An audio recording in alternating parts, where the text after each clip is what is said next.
And he is chasing her down with the bats behind him, looking like a psycho young Bruce Wayne. But, unfortunately, she runs across some train tracks, and he does not notice the train is a-coming. In the words of Johnny Cash, that train it is a-coming, and going around the bend. Long black train. It smushes my poor Tawny. Yeah. And all of his bat friends. Actually, the bats are fine because they fly out of the way. But Tawny gets the fuck ran over.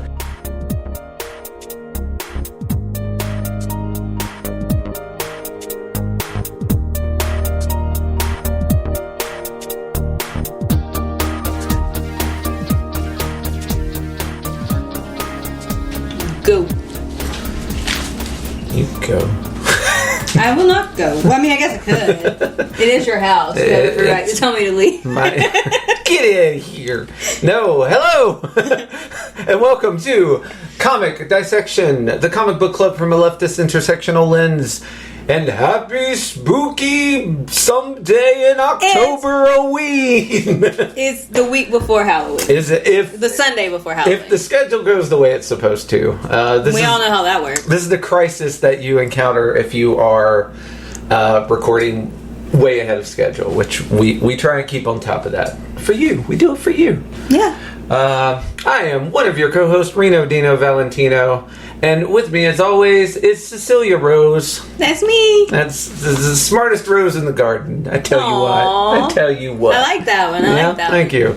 But I do that on Judgmental Horror Junkies. I always try and add a little flavor text to our descriptors. I like that much better than the ballerina one. I like. Well, you got to go with the theme, and the theme of that is horror. So you were a ghost ballerina. And it was spur of the moment. I didn't think about it. I didn't have a lot of time. I cannot dance. That's irrelevant. You're a ghost ballerina. I'm assuming that's how you died. Some sort of lack of dancing Trying accident. to dance and then falling off the stage. Absolutely. It was a tragic accident. Oh my god. And now you and Gorship sail through the afterlife. And where you continue to not dance. Thank God. We saw how that ended, apparently. Yes, we saw the horrors. But it is October, again, we hope. And for October, I have picked out one of the premier horror artists and writers from Japan and Japanese manga, Junji Ito, which I feel like as soon as I said premier horror and manga, you knew how that sentence was going to end. Yeah. There's no one in his level, like right now, as far as fame goes, if nothing else. He's a star. He's a star. He's very famous. He's a famous man. And we read a book collection of his called Smashed, which is a collection of his short horror fiction. A lot of the stuff that came out here in the U.S., what started was hardback editions of some of his short story works. And then we got some of his longer works. This particular one was published in 2013, but he's been doing manga since 1987. If you'll permit me a little Ito backstory. He was born in 1963, and like I said, he debuted in 1987. He's married, has 2 kids and 2 cats. I actually, before we started, made Cecilia Rose watch a reaction video of him reacting to pictures of people's cats. He's a real cat dude. I love that, actually. That is one of my favorite real-life facts about him, because I am a cat person myself. Yes, he is. And it is nice to see someone else. He's just not at all what you'd expect. If you read this first and then looked into him, which is what I did, you'd be like, who is this nerdy dude, and what did he do? Like I was telling you when you showed me the video, I really appreciate, because I've seen like things comparing him to like Miyazaki. Yeah. And Miyazaki makes like Howl's Moving Castle and Ponyo, and it's all this pretty light, fluffy, like you feel good about being alive shit. Yeah. And then Miyazaki himself is like this super dour, depressing, like the world has no existence, and like very like Nietzsche almost in his everyday life. And we found another Japanese person obsessed with Nietzsche. Yeah, Junji is like the complete opposite. He draws and writes some of the most messed up stuff you'll see, and then he turns around and is like, "Look at the fluffy cat! Look at the kitty! about the first cat. He said his fur looks so fluffy and is unimaginable or something. Like he's waxing poetic about a cat because its hair is fluffy. And I love that for him. Oh man, like it makes my heart sing when someone has any amount of fame and is not an asshole. The bar's really low. Facts. That's all it takes for me to be like, this person may be the second coming of the Messiah. Like they've received. Your bar is really low. Oh yeah, wow. They've received fame and money, and somehow they're not an asshole. Like I don't know if it's that hard, or if the people who have done it just make it look hard because they succumb so easily to being assholes. But I think it depends on how many yes men you surround yourself with. You got to keep people who are like, I love you, but this is stupid. Like you've got to keep you've got to keep people around you who will keep you like at least a little bit grounded. Because otherwise, it's just people that'll tell you the truth. Yeah. Yeah. I feel like you are correct that a lot of people who achieve fame, success, they lose all of their friends who are willing to push back against them. And also there's a certain amount of like narcissists that are drawn to those kinds of endeavors. So you combine that, it really skews the statistics. Really fucks up the curve. It does.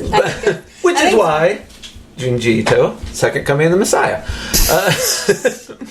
says his influences were H.P. Lovecraft, which I bet you could have guessed without me telling you, and a Japanese writer named Yasutaka Tsutsi. Artist, these are both horror manga artists, Kazuo Umezu and Hideshi Hino. Very famous horror manga artist who came before him. So he actually has received 3 Eisner Awards, which is, man. Wow. Yeah, exactly. For a Japanese manga artist, I do not know how hard that is. But as we talked about in understanding comics, for comics to get any sort of respect, it surprises me. I'm always impressed. I don't know what the Eisner Awards. I know it's a big deal, but I do not know. You should look it up and make sure it's not a comic award, because then, like it's probably named after Will Eisner, and if it's a comic award, that sort of takes some of the wind out of my sails. The Eisner Awards. We can delete all this. Are the Will Eisner Comic Industry Awards, boom, commonly for comics, shortened to the Eisner Awards, are prizes given for creative achievements in American comic books. So it's still impressive. Yeah. And now I know what the Eisner Awards are. That's great.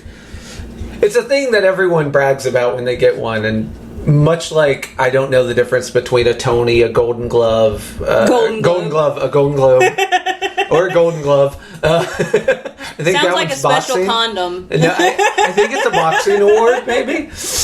But yeah, condom brand, the Golden Glove, the Emmys, the Academy Award, like none of that. I don't know the differences between them, how you get them, any of that. So, but he got one he did an adaptation of Frankenstein.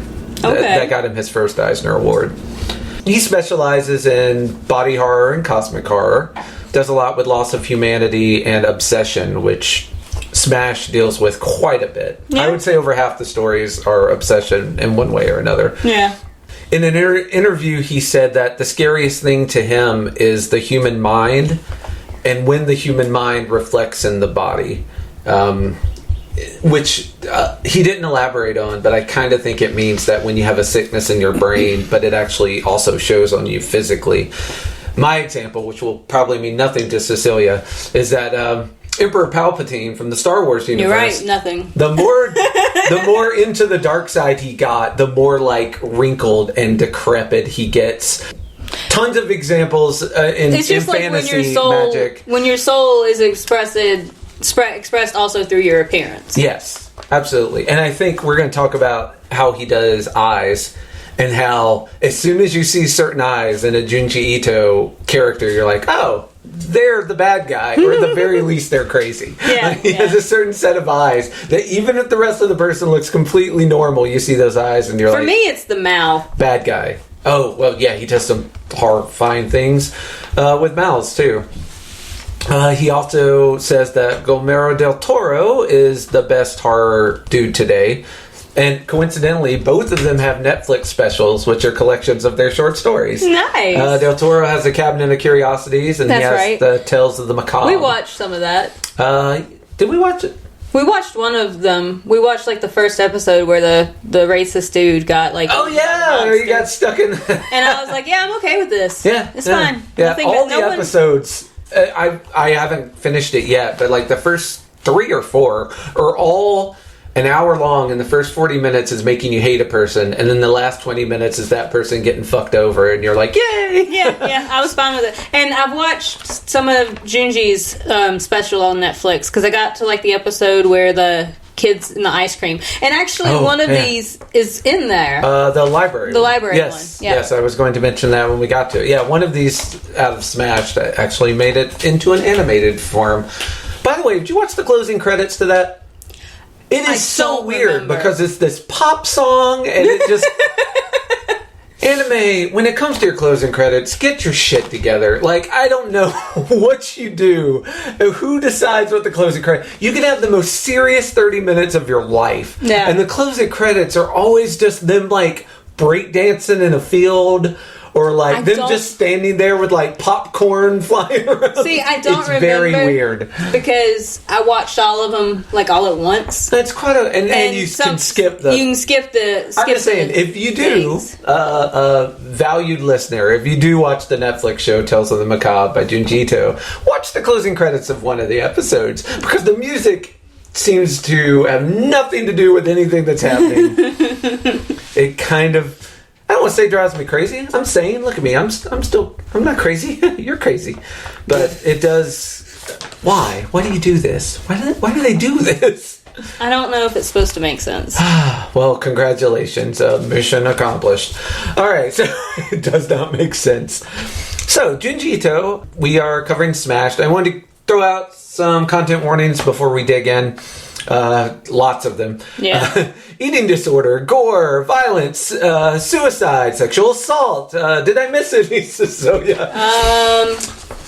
Child abuse. Child abuse, yeah, definitely child abuse. Parent abuse. Animal abuse. Abuse. A lot of abuse. Yeah. Just abuse in general. Yeah, abuse. Gore and violence. Yeah. A lot of that stuff.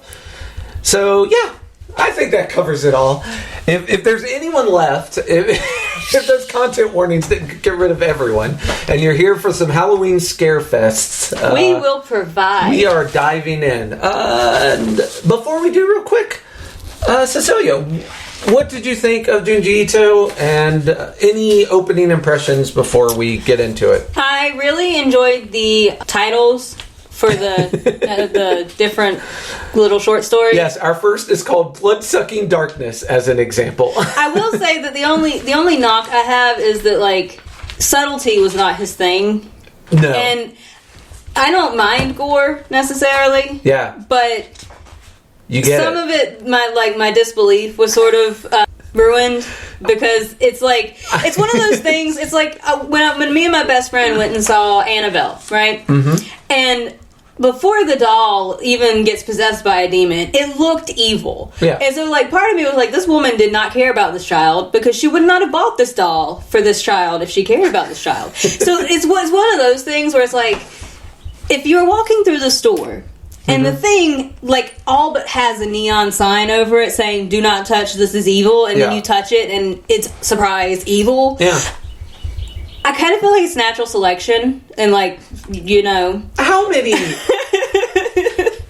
movies, TV shows, comics, whatever, have the same premise of someone going into a store? It's always like a weird old antique store, and there being that one thing. And the person who runs the store, who is, in our capitalistic hellscape, trying to make money to pay that rent, looks at them and says, don't buy that. The person who is most inclined to try and sell you shit is trying to get you not to buy that. That's not for you. And you buy it anyway. Cecilia, to steal a line from Even More News, I agree with you completely. You're fucking making your own bed here. Like, and, like... no brainer. No, there's for a Japanese manga, which stars Japanese people, I'm assuming, there's a lot of white people bullshit level of people doing things in this that, like... Now, what do you mean? Do you mean like the horror movie stupid stuff? Yes, of like, don't go in that room. There's one of these we'll get to. There's one of these that like they hear stuff in the woods and they go towards the loud noise, and I'm like, gotta see what that is. Real curious. No, you leave the loud noises. Here's the thing: I mock that constantly in books, but in real life. I do dumb shit like that. And you are a white boy.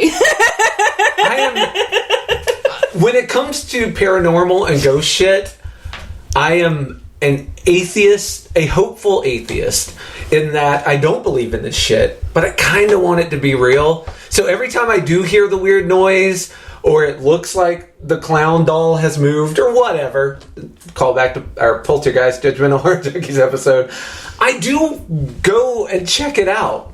And part of me wants there to be something. Because I've lived a life of nothing. Like, as far as paranormal, spooky shit. Here's the thing. I also don't believe that shit's real. Like, I don't believe it's a ghost. I don't believe it's a, But there are things out there that will kill you.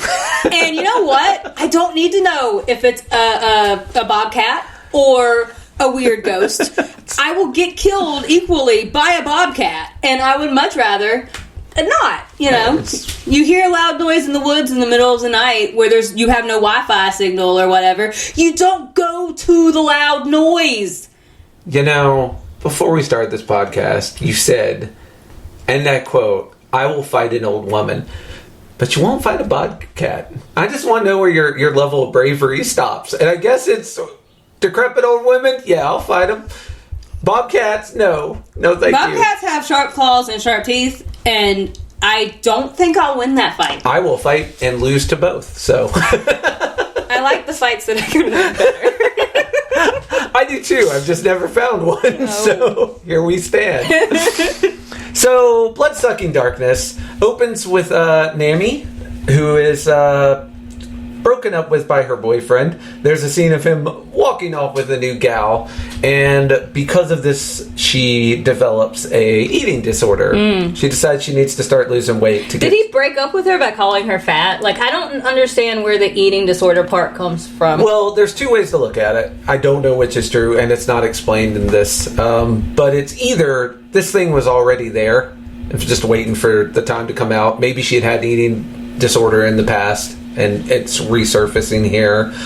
Or, he said something, or hinted about her weight, or said something about her weight, or just the girl that he left her for is way skinnier.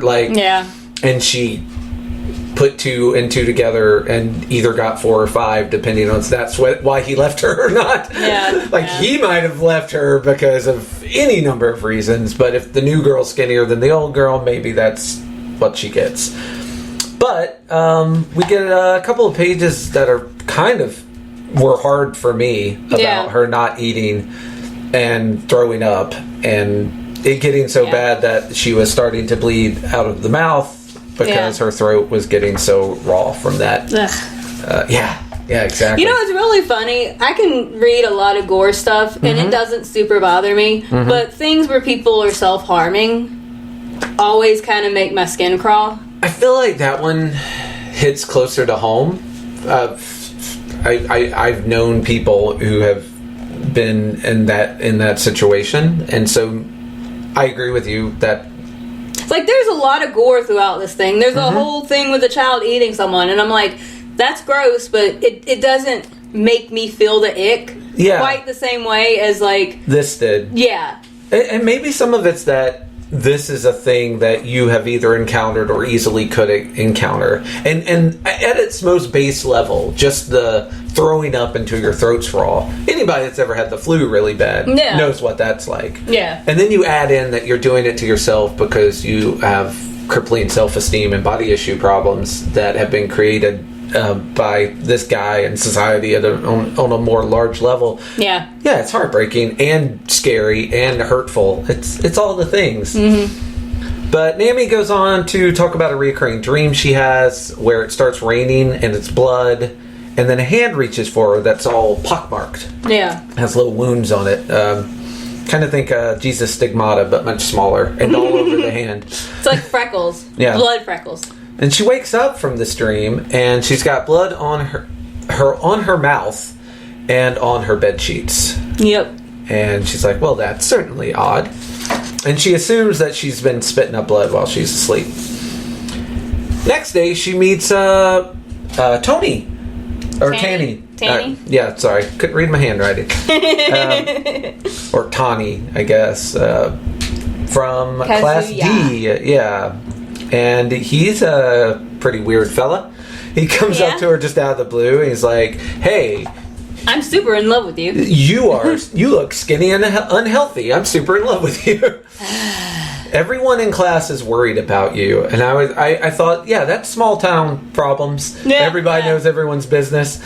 And she walks away, and he's like, look, I like you. And how about this? I'm going to stop eating as well. Yeah, if you're on this diet, I'm on this diet. In which I wrote, Tanny understands the concept of commitment. I'll give him that. Well, I'll tell you, this is the kind of thing that we've talked about this before in some of the boy loves that we've covered. This is the kind of thing that is freaky in real life, almost romantic when put into a fictional setting. Yeah. And sure enough, Naomi kind of falls for it. Yeah, she starts hanging out with him. I did write down that he was creepy from the jump. Mm-hmm. Fair. Like, I wasn't a fan. Yeah. But Naomi, who's kind of looking for some acceptance and some affection. Wants love. Really likes his I'm gonna stop eating as long as you're not eating thing. Yep. And she's trying to convince him. She's like, look, I'm trying to eat again, so you should go ahead and start eating again. Yeah. And he's like, no, I'm fine, don't worry about it. Like, everything's great. In fact, let me show you something. I wrote, do not go into the shed. Man, he is... Yeah, he has a dark shed behind his house, which... Again, they've been hanging out a few times. Like, this is not 20 minutes into meeting him. No. To be fair, he did work her up to this. Yeah. That's true. But he takes her, and there's a 2-page spread of inside, and the ceiling is just covered in bats. And I wrote down, I want pet bats. Here's the thing. Baby pet bats are very cute. These pet bats are not. These are not, but here, as a real life type of thing, I love bats. I think they're really pretty. I will tell you this. Like I say, baby bats are very cute. There's that meme where one's like quoting Batman. He's like, I'm the darkness that flaps in the light. And then someone's petting it. And he's like, no, I'm the darkness. And I will always remember that as like probably one of the cutest pictures I've ever seen in my life, and it's of a baby bat. Well, they have like the little white bats with like the yellow ears. Mm-hmm. The little albino bats. No, they're like I want to call them banana bats, but I'm not. Okay, I'm thinking of the white ones with the pink noses and that are actual albino bats. No, they're so cute and they're so fluffy. They're like these little cotton balls. They're so adorable. Yes. But that is not what these are. Yes, dear reader, these are not those bats. Mm-mm. And he's like, these are vampire bats. They're not even from here. I don't know how they got here. But here they are, and they're my friends. And he holds up his hand, and you can see that it looks just like the hand in the dream she keeps having.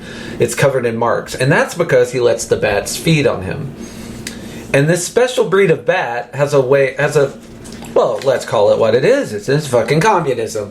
Where the bats will take blood and then they will actually spit it out of their mouths and spread it amongst their commune. Yeah. So that if everyone gets to eat. Yeah. So if one of the bats is sickly or can't get going or is just too slow in old age, they spread blood to the bats. And they have accepted him into their bat herd. And he feeds them. And they have been taking their blood to her. Yep. During the night. So when she wakes up with blood on her bed and blood in her mouth, it is because this swarm of bats has been spitting blood at her.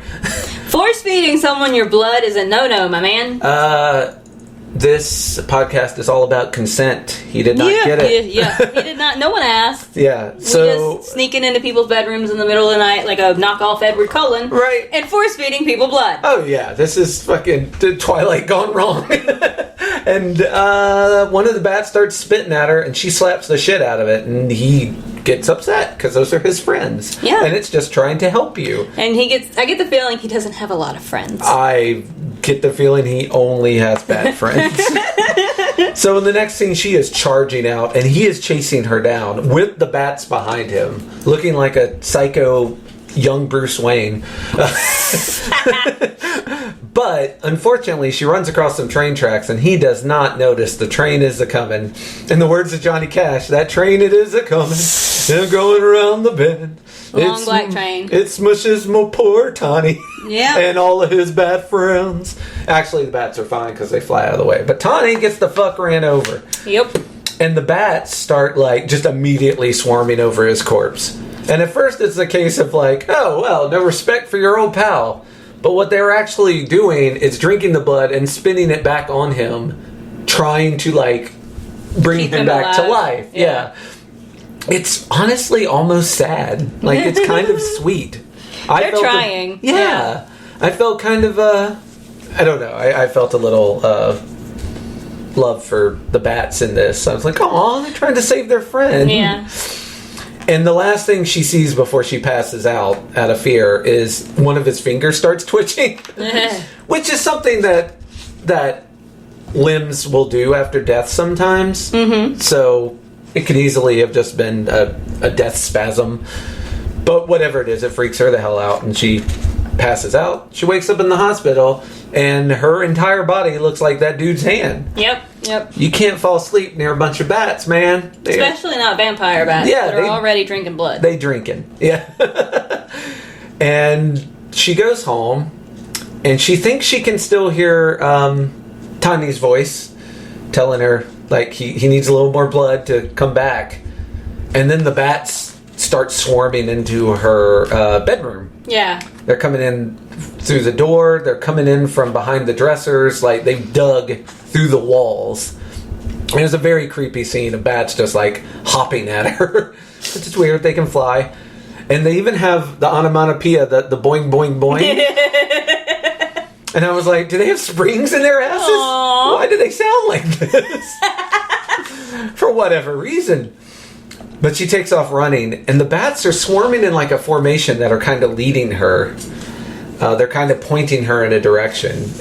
Where she goes to find Tawny's head. And it's just talking to her, telling her, hey, need a little more blood. I helped you. Why don't you help me? Come on, we're friends. And she starts to reach for the head. Yeah. She's like, I have to help him. She thinks that. I don't think she's gonna give him her blood, but she is like, I'm gonna try and help him. I guess take his head to the hospital? I have no idea what she's thinking. I have no idea either. But the head turns into a bat. A giant fucking bat. I don't know if it was always a bat and she was just seeing crazy shit. Yeah. Or if it can transmogrify into a bat. Well, I was wondering because... Go ahead and finish. I was just gonna say...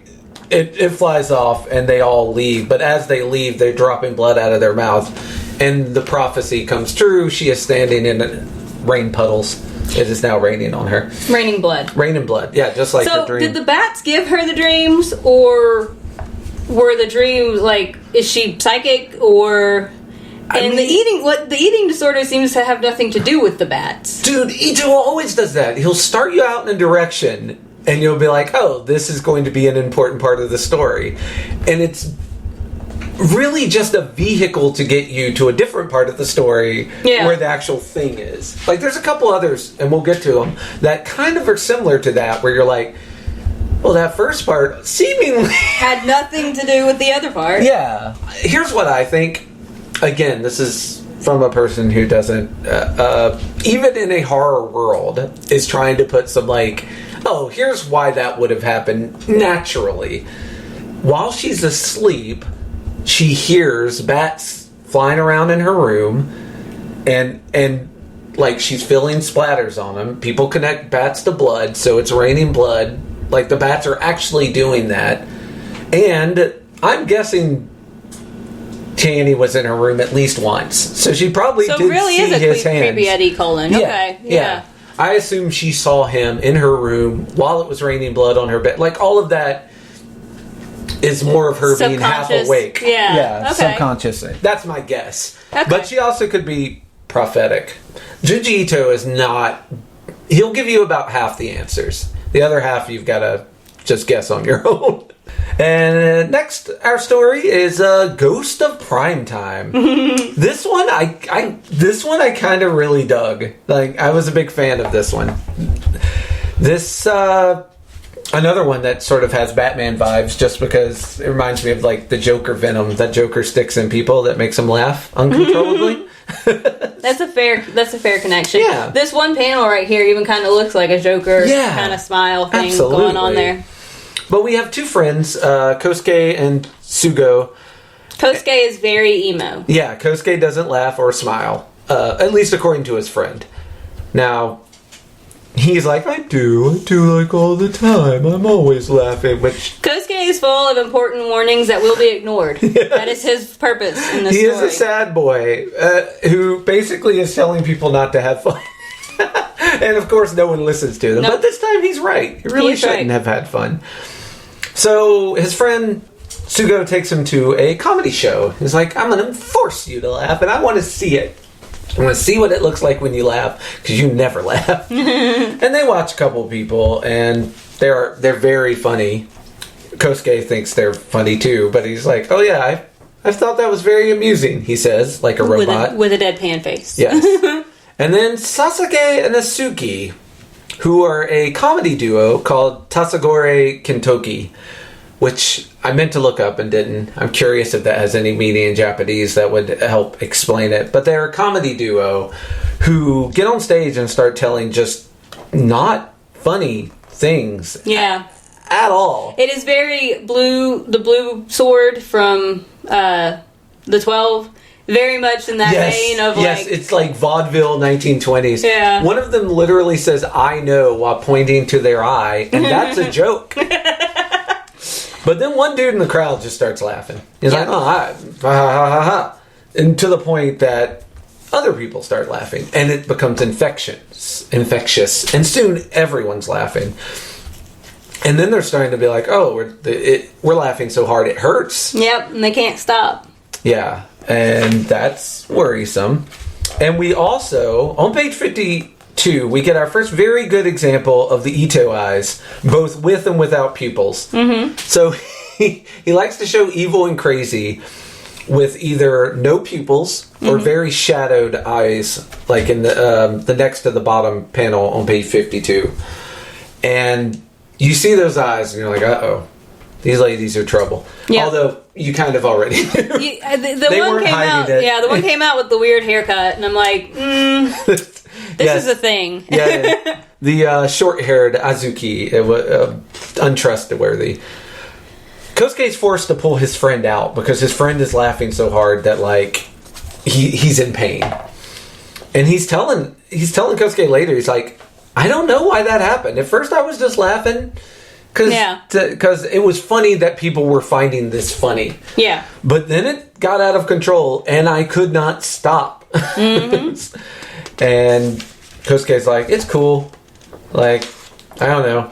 And he's like, but I want to go back. And I'm like, oh, no. And this is where the dude warns him. Kosuke gives very good advice. Don't fucking go back. Don't do that. Why would you do that? Why would you do that? When you're talking about white boy behavior, here is an example to me. It is. It's a good example of white boy. I do not understand why this thing that scared me happened. You know what I'm going to do? Yeah. I'm going to go do it again. I'm going to solve this mystery. I gotta understand the laughter. Scooby-Doo, you are not. Yeah, exactly. Kosuke leaves, and Tsugo sees two shadowy figures in the alley as he's walking home. Then we cut to Kosuke in his room, and his mom comes in. He's like, hey, you got a phone call. Hey, it's Tsugi. He's on the phone. Like, hey, come outside. And he does. And sure enough, he's there. And this is creepy in the way that it's people where they shouldn't be. Like, it's late at night. Mm-hmm, you can tell because Kosuke's like, wait, what? At this hour? Okay. So it's like 1 a.m. and his friend showed up with the two creepy girls from the comedy routine. It's like seeing a 7-year-old child in a graveyard at midnight. Like, this is creepy because this is people where they fucking shouldn't be. And sure enough, they're like, they start to hit him with the I call it laughy magic. Yeah. And Kosuke watches his friend kill over and start laughing in agony again. And they're both just straight up saying, like, oh, if you don't find this funny, we will murder you. Yeah, you will laugh or you will die. Yeah, you got two Further choices. cementing that Joker. Oh, right? Yeah. Joker, also, guy that tells bad jokes and insists you laugh. Laugh or die, bitch. Pick one. Kosuke yanks him into the house, and then he explains that ever since he was young, and this is another one of those Junji Ito curveballs. Yeah. He basically, ever since he was young, he was that kid on The Sixth Sense. He could see dead people. Yeah. And he said that these two, this comedy duo, was able to have their spirits come out of their body and affect people. And their spirits were basically going into the audience and forcing them to laugh. They're basically being tickled by ghosts. Yes, they were being molested by spirits and forced to enjoy this comedy routine. Yep. And I wrote, man, I can't believe Batman has to deal with this like every day. He's always got to deal with people who are just laughing uncontrollably, and he has to just haul their asses around. I bet Joker is a real killer at a stand-up comedy. Yeah. Open mic. Yes, absolutely. But it gets the spirits end up getting in the house, and they attack his mom and Kosuke and Sugo. They got everybody in the house. And he's fighting them with an umbrella, which to me was just really funny. I mean, what can you do? They're spirits. Umbrella's as good of an option as any. And it sort of seems like it's working for a minute, but it does not work. No. And he passes out. Fortunately, he wakes up and his mother's still alive. And the reason I say fortunately, his mother's still alive is Sugo not sadly so much. did not. Yeah. They had got and my head canon of why that is because they had a deeper hold on Sugo. Like, they'd already spent time with him alone. He'd already been to one of their shows. The mother had not had that much exposure, so she was able to resist their laughy charms. But the story ends with them getting on TV and realizing that they could send their spirits through on the radio or the TV wavelengths. And so the idea being that, well, everyone's fucked now. They're going worldwide. Yep. The ghosts of prime time. And this is why people watch reality television. Yes. And I also said, this is kind of the loneliness of when you don't get a comedian that everyone thinks is funny, and you're like, I do not get this. I do not understand. Like, I've watched this 100 times with you, and you laugh every time, and I find no comedy here. We've all been there. The next one is Roar. Rawr. Yep. Yeah. How you feel about Rawr? This is where I wrote they have some white people level of crazy here. They're lost in the woods with no compass and no phone, so they walk toward the loud noise and the danger. It's a roar. Our heroes are, I say heroes loosely, Masaki, who has glasses, and Mumura, who has a bandana. And they are both lost in the woods. Lost in the woods. Their phones are acting weird, and their compass is acting weird. Some sort of magnetic interference, horror baloney that we're needed so that we can tell the story. Yep. It's like there's a reason why so many horror movies, even in modern day, take place like before cell phones, because cell phones are a big problem when you're trying to create an isolation. Yeah. It's like, well, I've either got to do ghost shit to your phone, or it's something like, oh, the battery's dead, or whatever, leave it or in you the drop car. it, yeah. Or I just have it happen in 1994, and then I don't have to fucking worry about it. Yeah. So they hear this roar, and yes, Cecilia, they go right to it, and find that there's a flood happening all up in their fucking business, right in the middle of this forest. There's just suddenly a huge river and a flood. And I wrote on page 81, they see one particular person who is drowning. And they say, and the next panel is, maybe we could do something to save one person at least. I'm like, oh yeah, you see the pretty one, and all of a sudden you want to save somebody. Before that, like 30 ugly people went by, and you were just like, sorry guys. Peace. Peace. We'll wish you well in your future endeavors. But yeah, a pretty person is in trouble, and we've got to jump to their defense, because we got to save them. They can't. They can't find anything. And very quickly, the flood is gone. Yep. But the plants are still flattened, and there's like cobblestone, so it looks like a river ran through it in that area. But as they walk along, they realize that it's dry, which, as you could obviously say, does not make a lot of sense. And this was supposed to be a day hike, but they realize they're going to have to camp out for the night. Because, oh man. And then we get our nice tragic backstory. Yeah, Masaka talks about how he doesn't remember his parents, and he was raised, was it an aunt and uncle? Yeah. Yeah. And he gave them all sorts of hell because he never wanted to take a bath because he was scared of the water. And he's like, oh, if something happened to me, nobody would care. So I was so sure something was going to happen to the orphan boy when we were doing the backstory. Like, that's tragic backstory equals probably going to die. Yeah. And Mumura, he's like, oh, dude, don't say that. Damn, man. This is heavy. Yeah. I didn't ask to carry your trauma. No. I'm your friend. I love you, man. I'd be sad. Don't make me say it. I hate saying nice things to you, but I don't want you to die.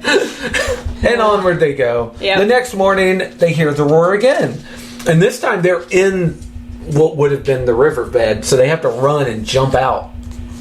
And they do get out just in time. And then they notice that this is an exact repeat of yesterday. Yep. Insofar as it's the same people drowning. You see that same beautiful lady and the other ugly people all drowning. Very sad. It's not important. Yeah, all the unimportant people. And they're like, what was this? And honestly, they very quickly come to the conclusion that, it's just spirits reenacting a tragedy. Their death, yeah. Yeah, and I'm like, wow, you guys, open-minded AF. Murama tries to record it, and of course the camera picks up nothing. Why would it? No, that kind of, again, once you have modern technology, you got to figure out a way to negate it, otherwise it fucks up your horror story. And they find a house and an old man has like looks like a fishing net strewn across where this dry riverbed, and he straight up tells them the story of what's going on. And on page 94 in the middle panel, he says the village was essentially destroyed, and just a handful of villagers survived, and the majority of those washed away in the muddy stream were never found. So, when he said that, I was like, okay, so we have orphan boy who's scared of water. Yeah. And we have this guy who says most of the villagers drowned. Yeah. Right? The connection here. Might be. And on page 96, he pretty much confirms it. He's like, I didn't want to raise my son after this was all over because I was so obsessed with trying to rescue my wife's spirit, who I keep having to watch drowned every day. I feel like the old man is powering the illusion. That is a good theory. And we will see it's a very good theory as we go on. I wrote on page 96, yo, dude, that's your dad, yo. Because somehow, Masaki, starts to make the connection, but before they can do anything about it, the flood comes through again. Yep. And the old man, I felt so bad for him, because this is a daily occurrence. Seems like it happens a couple times a day. Yeah. And every day, this man fails his wife, at least in his eyes. Yeah. He just watches her try to, he set up this rope, he's yelling for her to catch it every day, and every day she's like a spirit and she just goes right through it. Mm-hmm. But today is special because it's not just her yelling. Misaki and Mumura are also there, and all three of them are trying to get her to grab the rope, and I think it's the father and son together is giving her physical form. Because, Cecilia, I think you have the right of it. I think they are empowering this. And they made it a physical thing. So she's actually able to grab the rope in the real world. Mm-hmm. And the father's reaching out, trying to catch her. And unfortunately, the roar of this current is too strong. And she is yanked away. And he dives in after her. And the other two are just watching this happen. And they can't do anything. And then it's gone. The riverbed is dry again, and there's no sign of the old man, which is cool because that means they just inherited a house. What? Free house. And then the last panel is, of course, Masaka being like, hey, you think that guy might have been my dad? We're all about asking questions afterwards. Yeah. So I do have to say, I find it more creepy that the ghosts and spirits in these stories don't have any overarching goals. Yeah. They're just attached to, like, particular people, or just, like... They're very fey. Yes. Like, you know how, like, the fairy folk in old, like, you know, Irish, Celtic, whatever, their ways are almost beyond the mortal kin to understand. Mm-hmm. Like, the fae just have their own rules that are just the way things are because they're the way things are. It is very... And like, the fae also, they don't... Not to talk bad about fairies, because... No, knock on wood. You don't want to fuck with fairies. No. But they're also... Their whole purpose is to be tricksters. They do shit just for the chaos of it. Yeah. And it is Which that is their purpose. Yeah, they are literally the just want to watch the world burn kind of... Yeah, they're very, like... Wouldn't this just be funny for me, personally, to watch this happen? And it's very... And not always purpose. relevant. Which is why it's confusing. Yeah. Like, if they were just all evil or all good, then it'd be very easy. They'd be goblins or something. You know, they'd be banshees or something. They'd have a purpose. Yeah, but the fae are very, you know, they'll do something nice for you today and something horrible for you tomorrow. Like God, really. They really are. Well, it is really just... There's a reason why people who practice witchcraft say don't fuck with the fae. Yeah. Like, you never, ever... Because they are... Like, the whole notion of them is very malleable. And, like... Yeah. One day they'll help you out, and one day they'll drag you to the bottom of the lake just to see what would happen. Yeah. Like, that is... And you'll never know the rules. They're too different. Yeah. Like, it's not like learning the proper dinner etiquette when you're in Russia. Like, it's not like a different culture where if you study up on it, you can know which fork to use for the salad. It's so beyond... Their way of thinking is so beyond us. And I think the spirits are very similar. Yeah. A lot of these people are just people who get caught in bad situations. Like, honestly, a lot of times through no fault of their own, just wrong place, wrong time. Not in Roar's case, but in some of these and cases. not in Earthbound's case either. Earthbound was neat. Yeah. This one wasn't scary, but it was really neat. Yeah. I think it says a lot about depression and not forgiving yourself for your own Which some mistakes of them... and sins. Some of them, I'm not saying deserve forgiveness. I was going to say, like, the dude... The main dude, not so much. But I'm also saying that, like, one kid accidentally killed his dog. Like... It was an accident. Yeah. And it was a tragedy. Yeah. And like, the kid does not deserve the end result that happens to him. No. So Earthbound starts. A strange sight begins appearing all over Japan. And it's people being... just rooted in place in a position. And this bothered me. It said always in the same position. And at first I was like, well, no, look, every one of these people is in a different position. But it meant that each individual is in the same, like, they don't ever move. Yeah. They stay in the same. So I was very pissed off at that line at first. I was like, they're not, every single one of them is in a different They're position. holding themselves differently. Yes, but they are holding themselves. Like, they don't move. And then we have a police officer come up to one of these guys who's doing the crucifix move with their arms outstretched and their ankles T-pose. touching. Yeah, the T-pose. Thank you. And basically, Just being an ass. He arrests the dude, and I wrote down the cops are the same everywhere, huh? Yeah. No, he's helping. This guy's mentally disturbed, and he's helping. So he yanks him off to prison for loitering. And as soon as he gets out... Yeah, you know, we asked about 8 episodes ago if hashtag all cops from all countries, and apparently, yeah. Mm-hmm. Or at least also this guy. Yeah. At the very least, also this motherfucker. So yeah, next day, as soon as he's released from prison, because I assume loitering does not hold a long prison term for you. Maybe a night in jail and then he's out again. I don't know what Japanese... I don't know exactly what the prison, like the sentence for that would be. Yeah. But I was just listening to an episode of Cool People Who Did Cool Stuff. Shout out to that.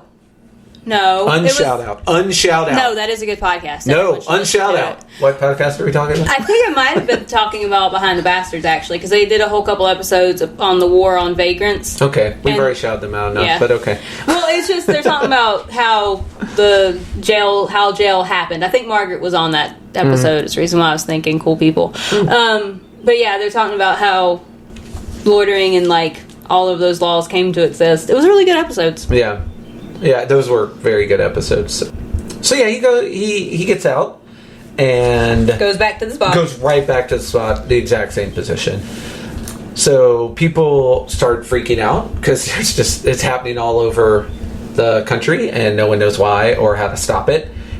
And people start worrying it's contagious. So you see a child walking up to an old man and just looking, and his mom yanks him away because like, I don't want you to catch this. This earthbound sickness, whatever. For the record, Earthbound is not only the name of this story, but also the name of an excellent Super Nintendo game. Play it if you haven't. Okay. Yeah. A nice lady named Asano shows up, and she's with a group called the Blue Sky Society, who has kind of devoted themselves to trying to help these people. Yep. They think it's a psychological disorder, and so it's not contagious. Yeah, it's not contagious, and also that they're humans and should be treated thusly. Yeah. It's kind of what you would hope people would treat homeless people like. And it is not. And they do not. But she offers food and drink to them and to one of the people and talks to them and asks them if there's anything we can do. Why are you doing this? Da, da, da, da. So psychological help and food, which I think a lot of people in bad situations like this could use. Yep. Lessons to be learned here. I am a big fan of this Blue Sky Society. Not so much of Chief, the guy in charge of it, but the society. We'll get there. Big pluses. So one day she's helping, and there's a young boy who is standing next to a gravestone for his pet dog. And his mother thinks that's why he's here, because he loved the dog so much. Mm-hmm. So the theory becomes that there's an emotional connection between where the people are standing and their inability to move. Yes.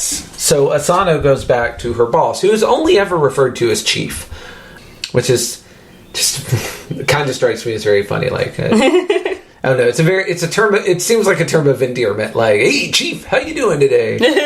But it's her boss at the Blue Society. She goes and talks to him, and he's like, "Oh, that's a good theory. Keep looking into it. See what you can discover." And he comments that she's really been dedicated to helping these people. Doing all this work. And I think he's asking her on a date. Or he's asking her out to like a dinner or something. It could just be a business dinner, because that is a thing that Japanese people love. They love their inkais, their drinking parties and stuff. I'm hoping it's just like a work dinner and not a date, just because. But she can't do it because she's getting ready to move. And he's like, "Wow, you're moving again. You sure move a lot." She's like, "Yes, I do." And that's all. And that's all she tells him. Asano goes home to her apartment, and there is a Earthbound once again in the T-pose in her bedroom. And the weird thing is, it's the Chief. Mm-hmm. And she is real confused because she's like, "Why would this place have a connection to you? What are you doing here?" And she's trying to solve the mystery of him. And she's like, "Well," what did she say? She says that the person who lived here before the house was broken into, this apartment was broken into. Yeah. And the girl who lived there was molested, and there was a robbery, but the thief got away. Yeah, he tries to explain away him being in her apartment as the emotional connection being that he has a crush on her. Yeah. He's like, "Oh yeah, I forgot about that part." Yeah, at first he's like, "That's just because I like you so darn much." Yeah. Yeah. So, and then she points out that, or maybe it's not her who points it out, but she wakes up crying, and she says, "I'm sorry, I it's probably hard for you here to hear me crying. I'm sorry, if I disturbed you. Yeah. Which is crazy, because this is her fucking apartment. Yeah. But she's doing the blue sky treatment. She's taking care of him, making sure he gets water and stuff like that. So, yeah, she does explain that a robber broke in the middle of the night and assaulted her. And she's like, oh, God, please, that's not why you're here, is it? Please say that's not why. I won't believe it about you, Chief. And eventually, we cut back to one of these dudes who's just out in a rice field. He's forming a... Like a dancer? He's doing the M from YMCA. You do the YMCA dance. He's got his fingers point on top of his head, like over his arms are over his head, and some scientists or doctors, hazmats. They're in hazmat suits, so whatever they are like they're going to try and move him. Yeah, and he falls apart. Turns out that the bodies in that position start hardening. And eventually they become brittle and break. Yep. And that's happening all over the city. And there's this very sad thing where Asano and the young boy who lost the dog and who is standing there where the dog died. Mm-hmm.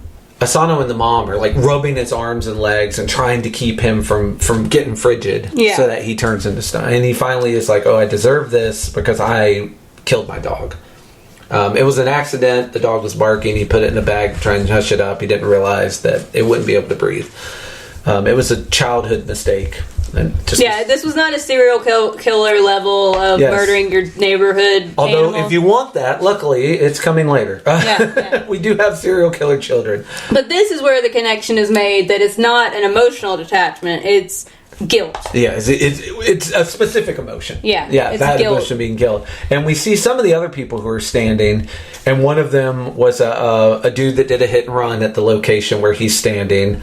There's a really creepy one where there's a lady with a small child in a Ziploc bag in her Someone closet. killed her baby. Yeah, I'm assuming her since she's doing the guilt thing here.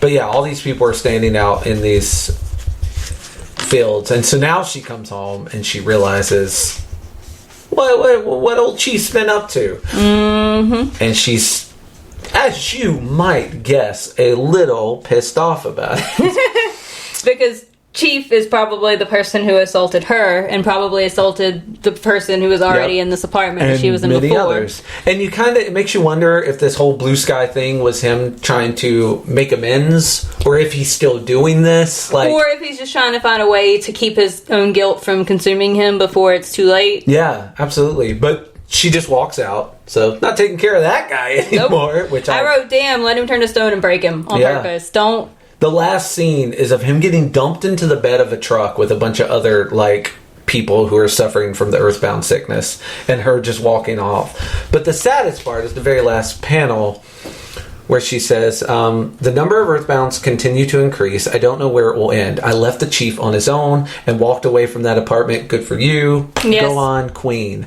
I'm still moving from place to place. Which means that even knowing the person that did this is stopped, it doesn't take away the fear or the suffering from her.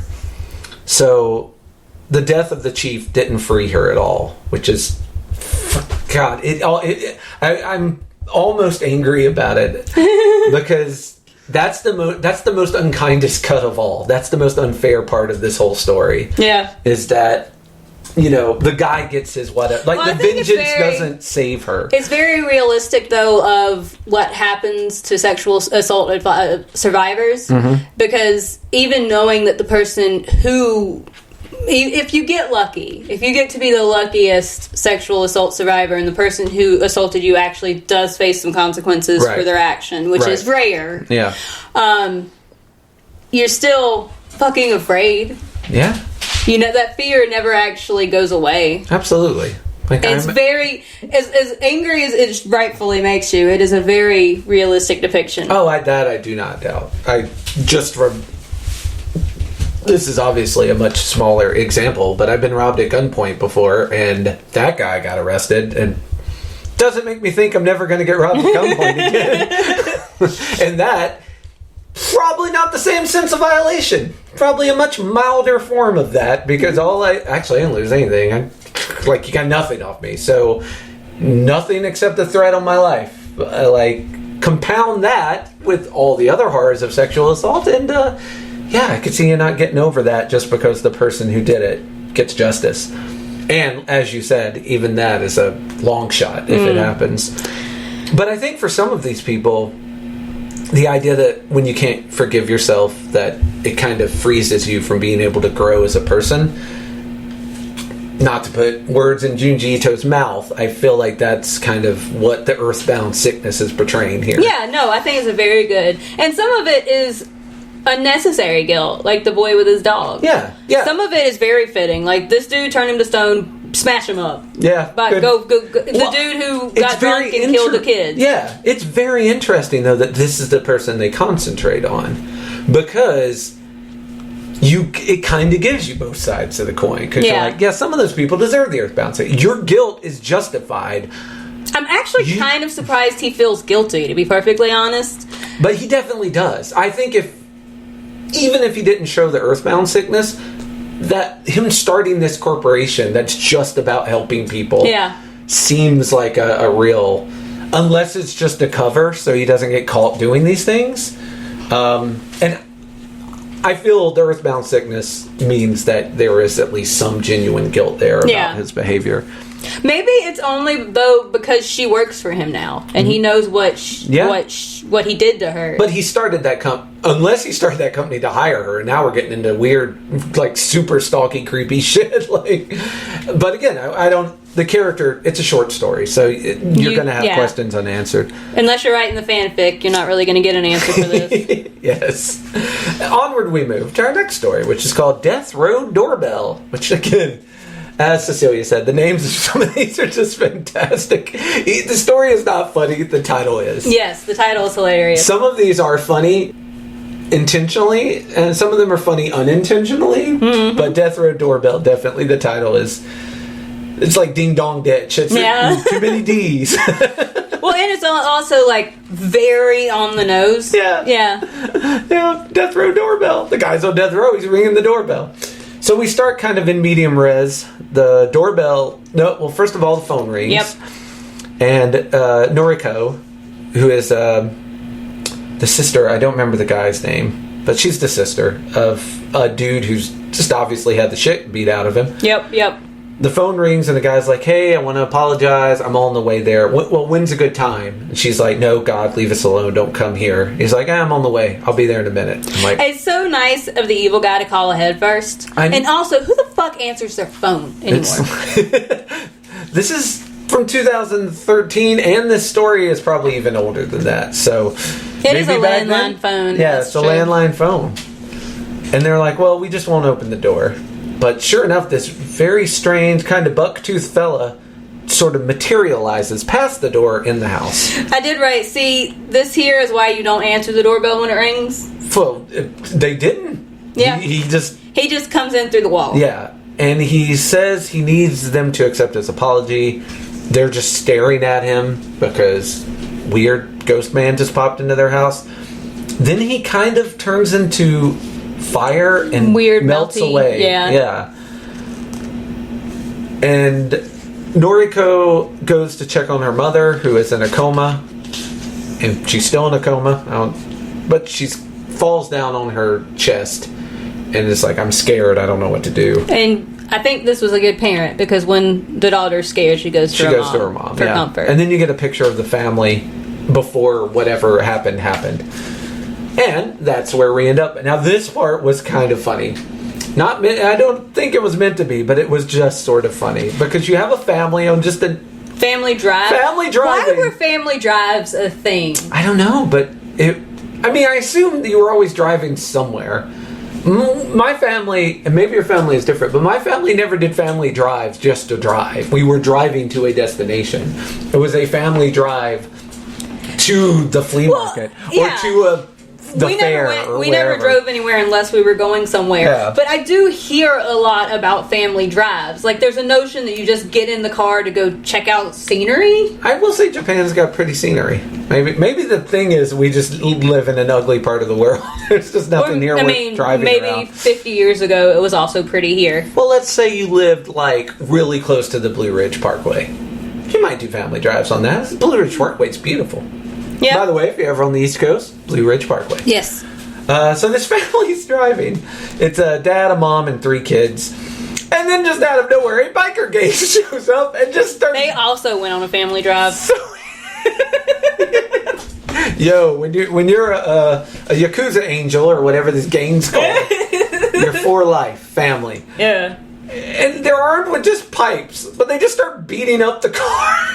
And one throws a pipe through the window. The car wrecks. The family is mostly killed. The mom's put in a coma. The older brother is beaten badly, but not completely. He's still conscious.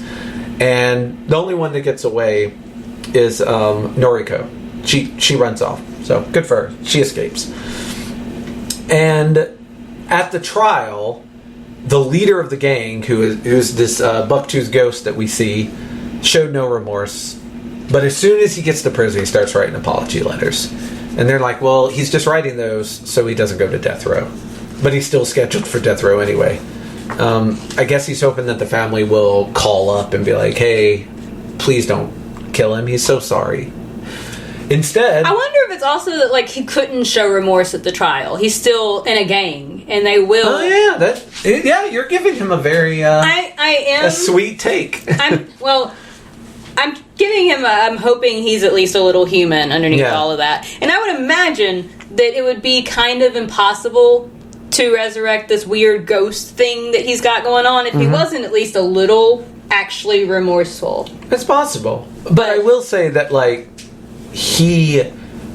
they beg him to stop sending these letters, and he doesn't. Like, they eventually have to go over his head to the police at the people in charge of the jail and get him to stop sending the letters.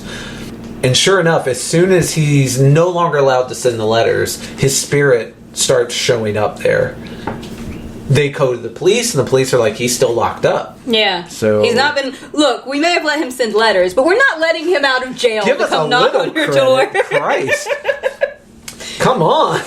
But this goes on for a really long time. Yes. And finally, the brother just can't take it anymore. He's like, you killed my father. You killed my other brother. My mom is in a coma from which she will maybe never wake. Mm-hmm. And you have the nerve to come here haunting my family and asking forgiveness. Fuck you. And he puts a boot to him.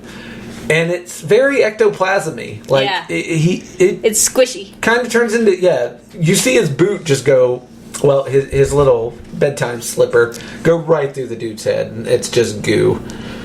Which, ooh. Yeah. And then he just starts beating him with his crutch. Yep. And he just keeps doing it. He just keeps doing it. And Noriko is freaked out by it. Obviously. But she's like, okay, he got that weirdness out of his system. Next day, Ghost shows up again, and the brother does the same thing. And this time, he's also got like a maniacal laugh with it. Yeah. He's getting more and more unstable. Noriko actually tries to stop him, and he pushes her down and yells. She's like, we're the only ones suffering now. And he's like, I don't care, shut up. And he does it again. And this just keeps happening until finally she finds that he's hung himself. Yeah. And again, he shows up at the door asking for forgiveness. And she's like, I forgive you, go away. And he's like, no, it's got to be sincere. And of fucking course it's not sincere. Like, you can't stalk somebody for asking for forgiveness. It's just not how these things work. Yeah. No. I did also write that this is a good representation of the cycles of violence. Ah, yes. Yes. I wrote that the vengeance offered here is giving them no relief. Very similar to another story. Like, this vengeance thing is another Ito mainstay, a reoccurring thing.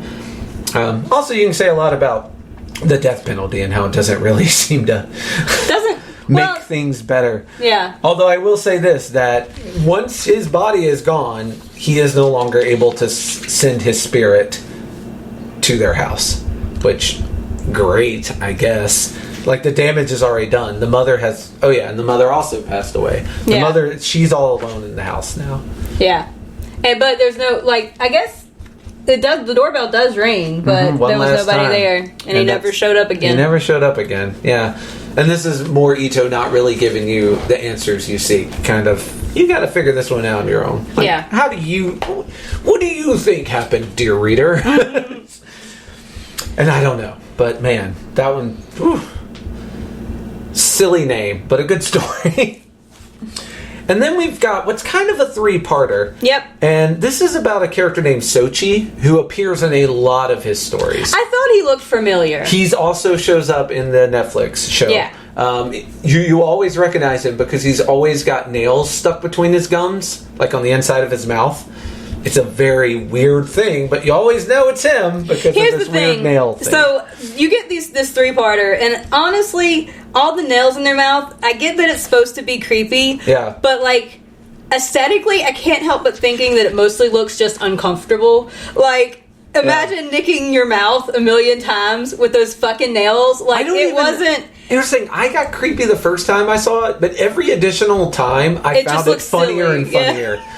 And again, I don't know if that was Ito's thing or if he just continued to think it was scary. But I just the first time I'm like, well, that's weird. I don't like the look of that. But yeah, by the third story when he's putting the nails in his mouth, I'm like, I bet his gums look fucking awful. Like, yeah, it's almost like he had naturally straight teeth, and he was like, oh, I need creepier teeth. Yeah. And it opens with, we have two friends here, Kochi and Satoshi. Nice rhymey names. Kochi is black-haired boy, and Satoshi our brown-haired boy. And they meet a guy that definitely wants to sell them a second-rate used car. Yep. I wrote, how does anyone in Junji Ito's world trust anyone? Like, their faces all look so sinister. Like, this is not... They will give you away. This smile... You can definitely see the difference. Like, this guy I would trust. This guy I would not trust. And no surprise here, Sochi, an adult Sochi, guy I would not trust. No. He wants people to go inside his haunted house. Yeah, and he's charging 10,000 yen, which is that's a lot. That's like fucking $100. It's like $100 to go in this haunted house. And one guy's there like, that's a crazy price. He says, well, go in. You know, if you're scared, you can fucking come out, I'll give you your money back if you're not scared. But he comes running out, terrified. And does not get his money back. And, no, so she's like, see? And a police officer shows up that evening and is like, hey, a lot of people have been reporting about strange shit in your haunted house. And then some people have been reported about missing people at your haunted house. And Sochi, being the nice guy that he is like, well, officer, come on in and look around. I like to pretend that this is the same officer from the story before. Who wouldn't that be nice? Yeah, that way when the bad thing happens, this I don't guy feel so bad. In this particular thing sort of seems like a nice guy. Yeah. But if we make him that other cop, he just gets what's coming to him. Yeah, I'm fine with that headcanon. I will meet you there, Cecilia. Absolutely. So that night, the boys decide to try to sneak in. Yeah, Kochi and Satoshi decide to sneak in, and Sochi, man, all these cheat names, catches them and is like, well, you know what? Because I like you kids, and you seem super brave because you came to a haunted house at night. By yourselves. Yeah, by yourselves. Didn't tell nobody where you went. Yeah, good move. Smart. Yeah, I'll just you won't regret that choice. Unlock the door and you can come on in. I wrote, do not go into the haunted house. Ever, but especially not right now. We're talking about white people bullshit. Do not go into the haunted house in the middle of the night by yourselves without telling anyone where you're going. Factual. Page 182, we have my favorite panel, which is just their first glimpse of the haunted house. It's just ambiance. Some Junji Ito classic ambiance. You got some hangman nooses.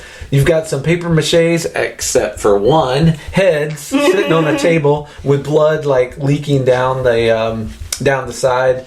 And you have our two young boys at the back. It is very haunted house. Ooh, shit. Yeah, it is very haunted house. They give you a full page spread, so you got the effect. So they're like, well, this haunted house sucks. These are paper mache heads. But the one on the end is not. Nope. It is a member of his family who is basically like, yeah, we're just helping him out with this haunted house. Family's got to help with the haunted house. Then they come across, they keep moving, and they come across an old well with another member of the family. Yep. And it's a family business. yeah, this is the mom, and she's like coming out of the well all spooky, scary. And she's like, oh, go that way. We're all helping our Sochi. God bless him. We want him to have a successful haunted house. Oh, yeah. Go that way for hell. They continue on, and sure enough, this part of the haunted house is supposed to seem like hell. Yep. There's a lake of blood where the father is sticking his head out, and he's like, what's up? Our son's a weird guy, but we're trying to help him. They find the older brother, who is crucified with arrows sticking out of his gut, and he's the only one who kind of lays down the truth. Yeah, he's the only one being honest. He's like, y'all need to get the fuck up out of here. Yeah, Sochi has been a freak since day one. Yep. Yeah. Kid's always been weird. I feel like that's a rap lyric. But yeah, he's been a freak since day one. And now he's somehow got a hold of some dark magic, which lets him manipulate people and put them under his control. Also, here's a weird part of the story. He's got a kid. Yep. Demon child. He banged a person just as horrible and creepy as he is. Yep. And made a devil's offspring. Yep. About this time, Sochi shows up and says, shut your fucking mouth, bro. Why are you blowing up my spot, bitch? Yeah. Shoots a couple nails out and to show he's a badass of nail shooting. And the kids go deeper. Yep, they run. And this is where they find the son that we spoke of. And this is probably Ito's, like, creepiest face work. This son, they notice that the son is eating the cop that went missing earlier. Yep. And he is hideous. Yeah. A lot of shadows. A lot of shadows, dark colors, a lot shark of teeth, grays and blacks. He's got shark teeth, big, huge bloodshot eyes. He kind of looks like a kappa, which is a Japanese spirit, kind of a turtle spirit with a. It's got a dented indentation on its head that's filled with water, and if you can trick it into losing the water out of its head, I don't know, it won't hurt you, or you get a wish or something.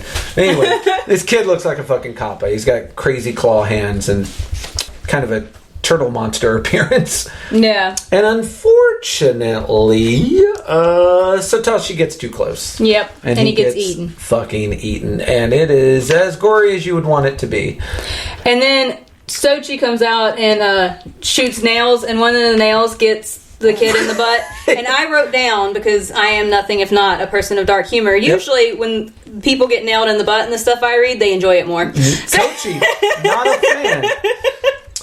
Kochi is, he's not down with this. And Sochi chases him while spitting nails like a Mega Man mini boss.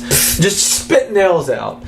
And luckily, thank goodness, Sochi's beautiful wife shows up.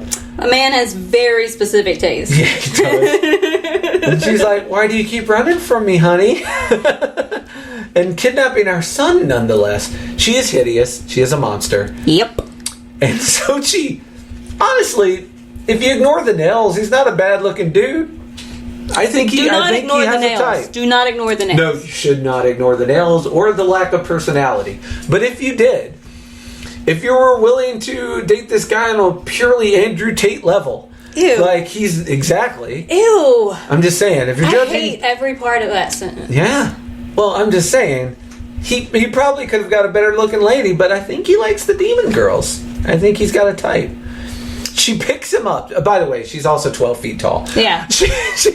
Man, I'm forgetting very important details. She's a giant. Yes. Giant. She is a giant freakazoid. She literally picks him up by his collar. Carries him back into the house, and the cop and the little boy Satoshi are never recovered, but the haunted house disappears into the night. Then Part 2, the mystery of the haunted house. This is Sochi's version. Which is a weird title, because it's really not his version. No. I said Ito really likes haunted houses, huh? He's a big fan. Yeah. That's the only note I have for this one. Yes, it's fine. This one we'll hit pretty quick, because it's very similar to the first one. Mochina is looking for... She is like a distant cousin to the Sochi family. And they up and disappeared one day. Yep. She's looking for him. They used to hang out. They used to be friends. And she's following rumors of this haunted house. And she's staying in like a Airbnb, like a little bed and breakfast. And this kid comes running around and he's shooting nails.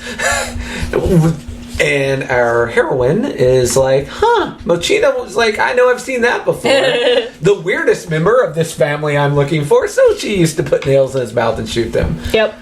And she says, well, ever since he saw this haunted house that came to town, he's been acting like this. He didn't use to, the mom, the poor mother, look, everybody has days like that with their children where you're just like, I don't understand where I went wrong. He used to be such a good boy. Yeah, it happens. But then you also have, like, at what point do you just bury that kid up to their neck and leave him somewhere? If that behavior continues. What's the haunted house? And she starts looking up, while she's traveling around looking for the house, she notices that there are stories of kids getting crazy all over the place. Yep.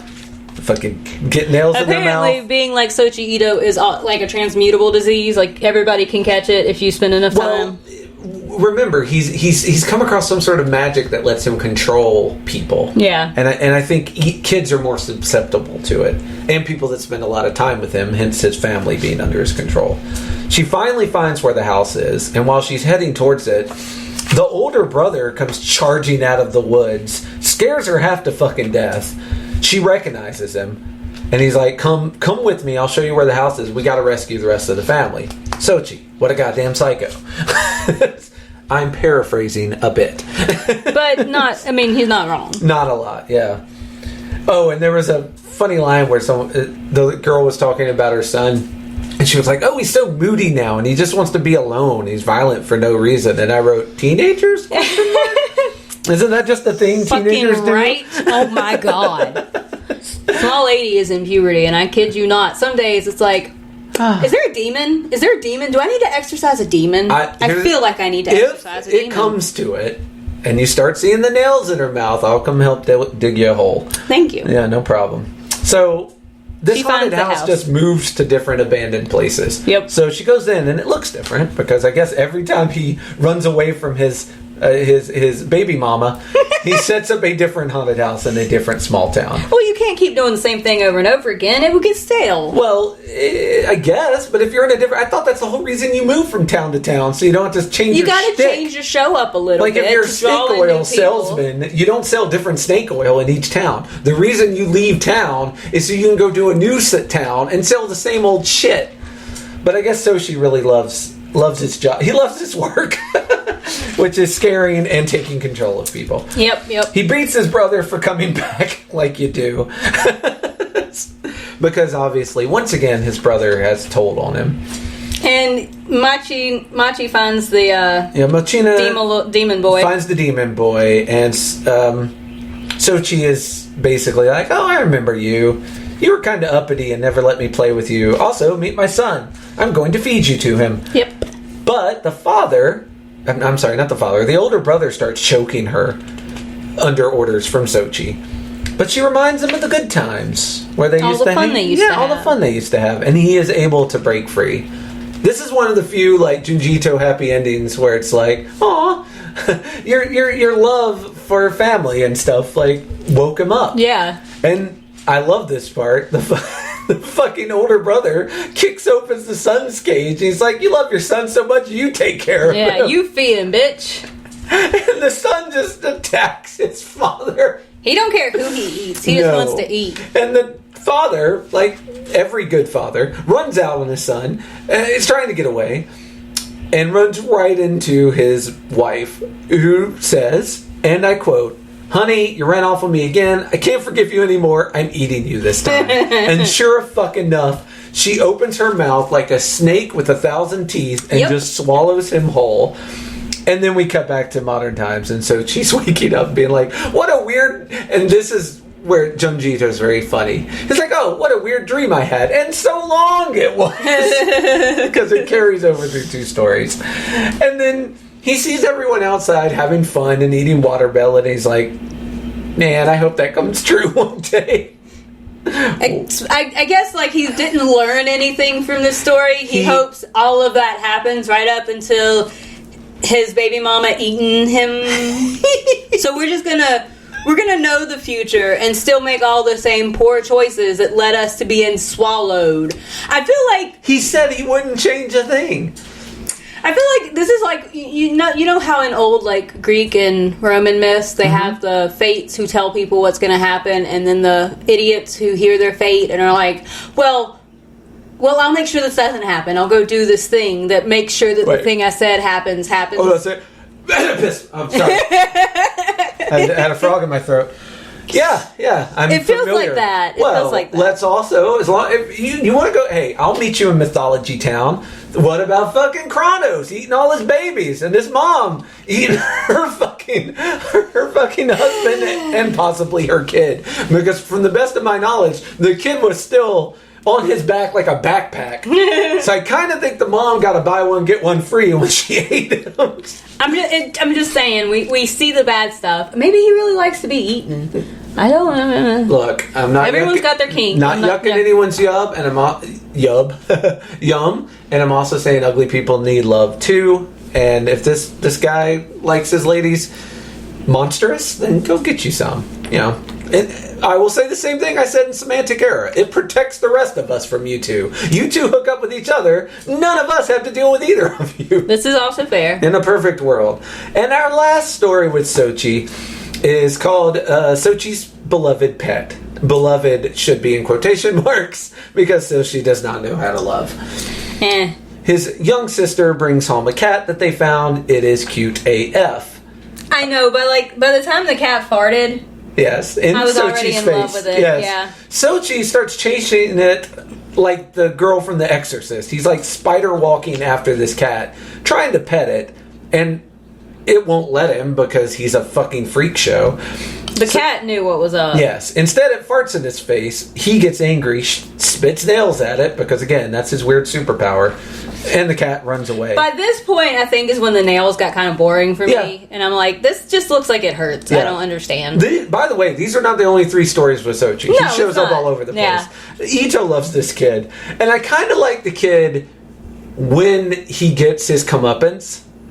Like, you can't feel sorry for this kid. No. He is a monster. He is an absolute... This is the serial killer This kid. is by the way, remember when we told you? Yeah, Here it is. In stark contrast to the boy who accidentally killed his dog. This kid throws a hangman's noose around a cat because it won't let him pet it. Yeah. He is a torturous monster. The cat scratches him, though. And the sister punches the shit out of him. Yeah, so we already see a little Sochi getting what he deserves. He is serial killer bound, though, which is what they talk about on the next page. The older brother is basically like, Mom, you need to stop cuddling the boy and start doing something else because he needs professional help. Something is wrong with this kid. Something is wrong with this kid. You giving him his way is not gonna help. And here's where he starts trying to curse people and using superpowers. And who the hell gave Sochi curse powers? Why would you give that boy any kind of powers? It's like we were talking about the Fae earlier. It's very much him calling on powers he doesn't understand, and we will see it backfire on him gloriously. Mm-hmm. We gave you a lot of content warnings in this. I'm going to give you what would you say the opposite of a trigger warning is? A comfort warning? Yeah. I'll give you a comfort warning. The cat's okay at the end of the story. I actually wrote down, and thank God the cat was okay. Yeah. Because, I'm going to go ahead and tell you that because Junji Ito owns 2 cats, loves them dearly. Yes, and the cat was okay. And I was very glad because I was going through this whole thing being like, he gonna fuck up this cat. Yes. And I'm gonna have to punch Reno in the face for making me read this. And I would punch myself in the face. Cats and dogs, actually animals. Leave them be, folks. He finds a dead snake and starts teasing the cat because he tries to curse the family and he ends up making the cat like evil. Yeah. But obviously, I guess it takes some snake training, too. The cat finds a huge, gross millipede.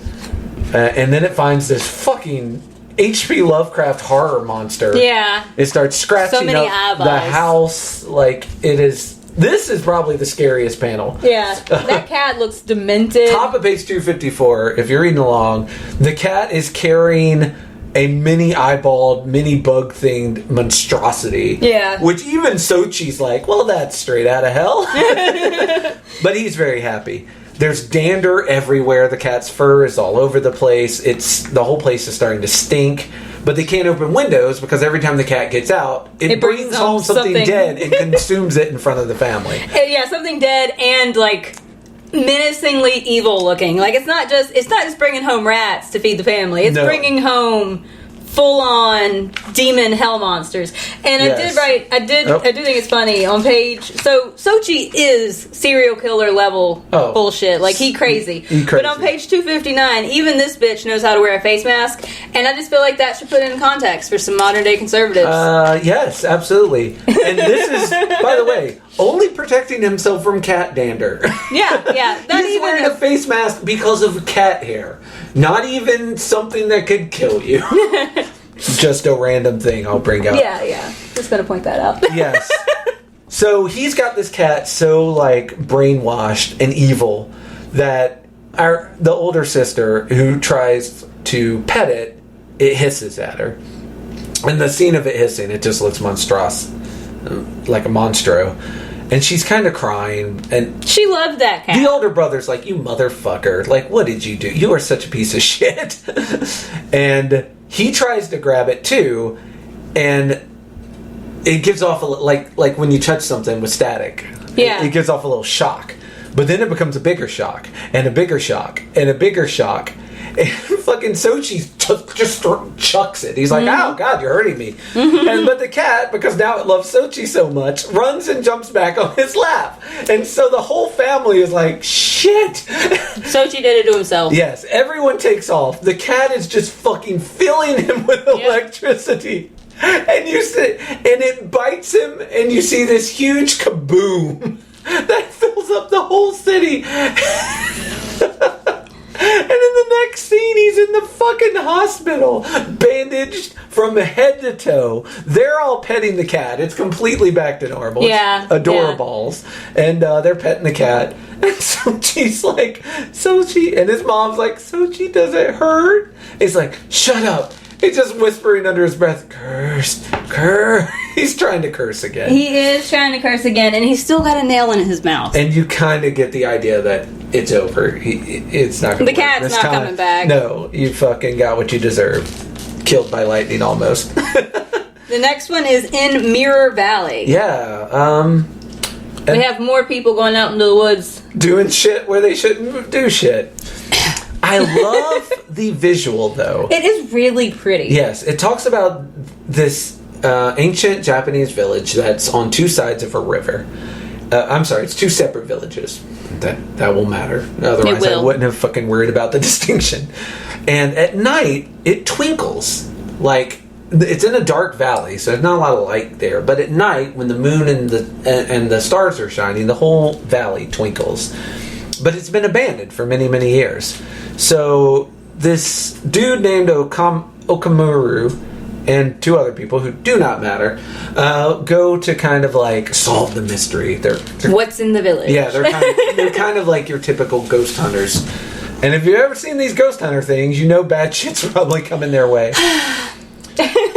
So they immediately solve the mystery of the twinkling. There's shards of broken mirror, like all over both sides. I actually really enjoy the symbolism. Oh, this one's got such good symbolism. It's so heavy. This one, yeah, it's like you said, Ito, he don't do subtlety. But it also, one of his gifts is he doesn't do subtlety, but he also, it doesn't feel like you're preaching. And he doesn't feel like it doesn't feel insultingly. It doesn't feel insulting either. It's not subtle, but it's also very well done. Yeah, it's apt. That's it's very apt. There's the word. That's a good word. So they find pieces of mirror, and then there's these huge, like, these wooden plaques on that look like they were like, what were these, billboards? Mm-hmm. And they eventually were like, well, maybe they were mirrors because there's glass everywhere. Makes sense. And then they're like, well, they're on the other side of the village as well. Like, what the fuck's going on? And dude's like... And a very another white boy move. This one, they decide to set up mirrors, and they're like, well, what do you think will happen? And the dude's like, I don't know. Yeah, basically, he's like, I don't know, but... We're going to do it anyway. All we have is broken mirrors and an abandoned village.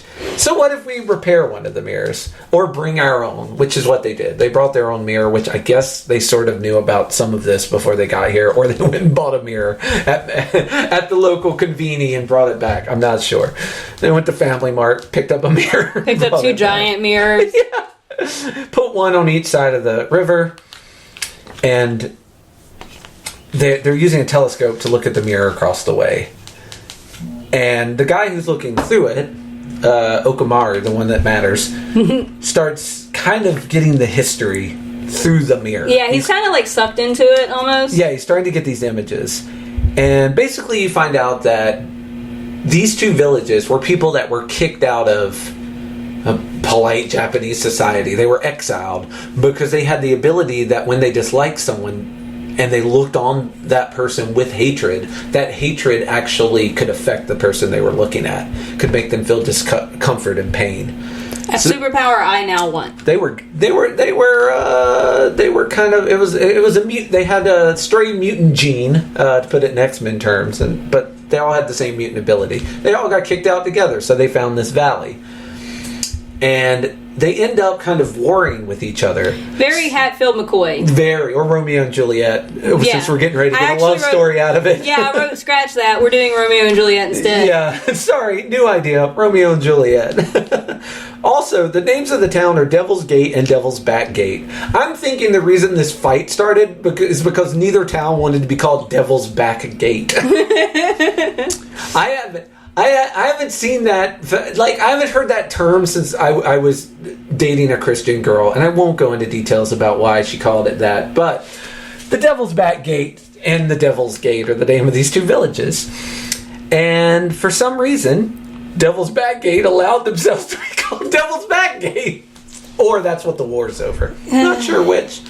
But yeah, we got a guy from Devil's Gate and a girl from Devil's Back Gate who are of course in love, even though their families are fighting. They're fighting so hard that they set up mirrors to reflect back the angry stares from the other village. It is a very you can't look yourself in the mirror type situation. Yeah, we got going on here. Shooting hate across the way. And that's what they do. Unfortunately, these 2 lovers are found out on the night. This one may surprise you. But on the night they were going to run away, and this problem would have fucking solved itself, the older brother of the girl finds out. And is like, you gonna date one of them Hatfields? Not on my watch. Yep. And they beat him to death. Yes, this is the Romeo and Juliet part of it. And she kills herself. Yep.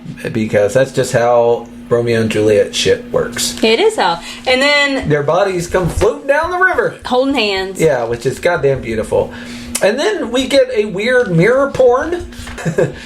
If you've ever seen Harry Potter, the scene where Ron finally destroys the necklace, where Hermione and Harry are making out and like this big cloud of stuff, it is very reminiscent of that. Except it doesn't stop before the good stuff. Nope.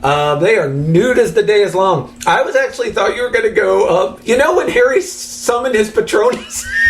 What if your Patronus was just you naked?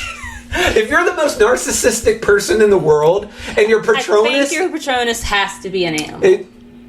I'm an animal, baby.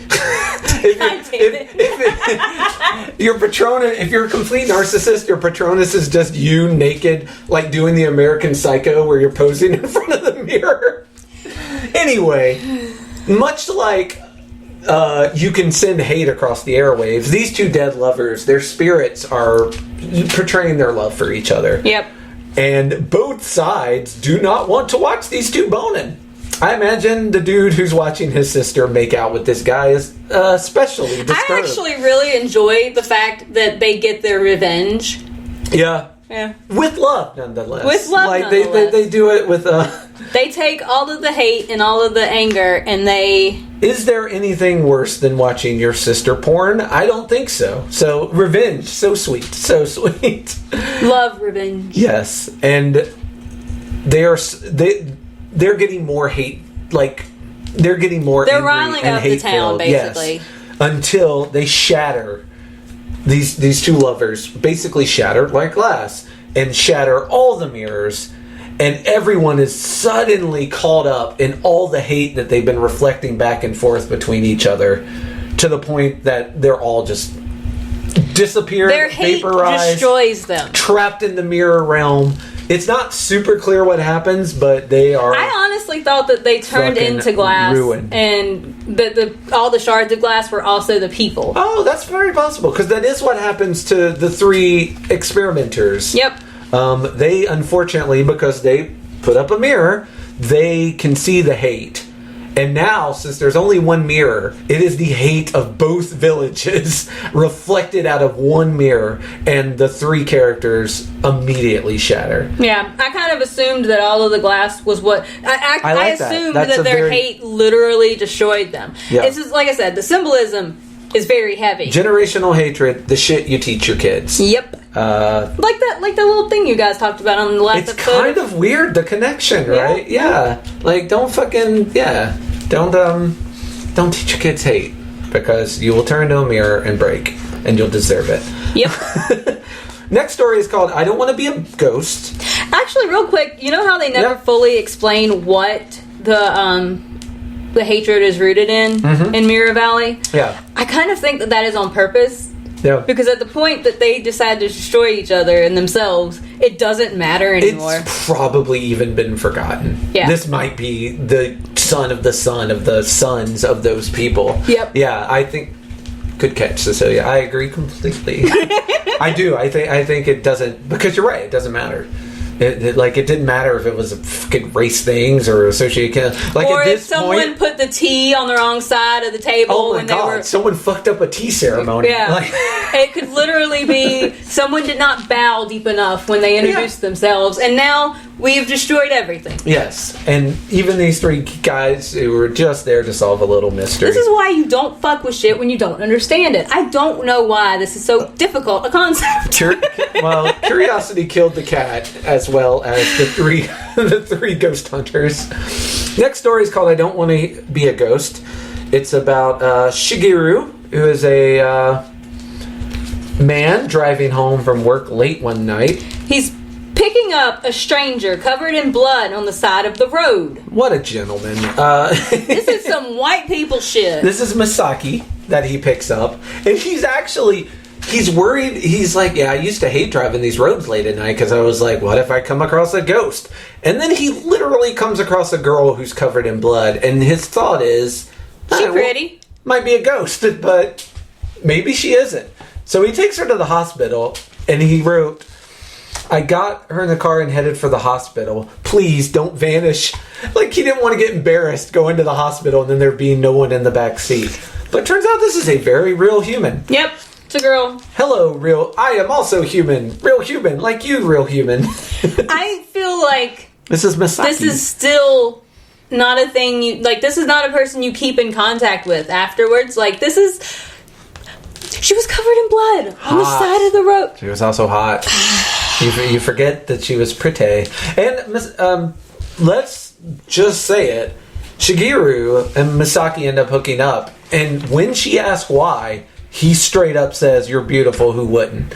Like, that's his reason. He's got a wife and... We should mention, yes, he also has a wife and a child on the way. So... His wife is Yuna. Yeah, he fucks the girl. Stay away from the summoner. Yep. And he's lying to his wife. And at this point, I'm like, I don't care what happens to him. I know something bad's about to happen to him. This is happening right at the beginning. Yeah. She comes to tell him thank you for rescuing her, and basically says that they were filming a movie. Everyone got scared. They ran off without her. That's why she was covered in blood, and she was too scared to speak until after you left, yada, yada, yada. So she has a very perfectly believable cover story for... Didn't ask any questions, did he? And when she leaves, she slips him a little note that says, hey, call me sometime. Now, she sat down and had tea with them, so she is very aware that he has a wife named Yuna and a child on the way. And he's a garbage man. It's still bang time. So he does. Sure. And she tells a horrifying story about how her mother died giving birth to her, but then her ghost came back and kept her alive. So she got ghost milk in her. There's a picture of a zombie mom breastfeeding her child. Now, I am not a person who thinks that women shouldn't be allowed to breastfeed in public. I totally think you should. Not if you're a zombie. That's right. I have lines. Fourth panel, page 306. Freaky AF. You got this perfectly live baby and this perfectly dead zombie, and there's a breastfeeding scene, and it creeped me out a lot. This is one of the ones that's gonna stay with me after we're done here. Yeah. Yeah. That's fair. Yes. All right, and he wakes up the next morning and kind of get a blood-sucking darkness flashback.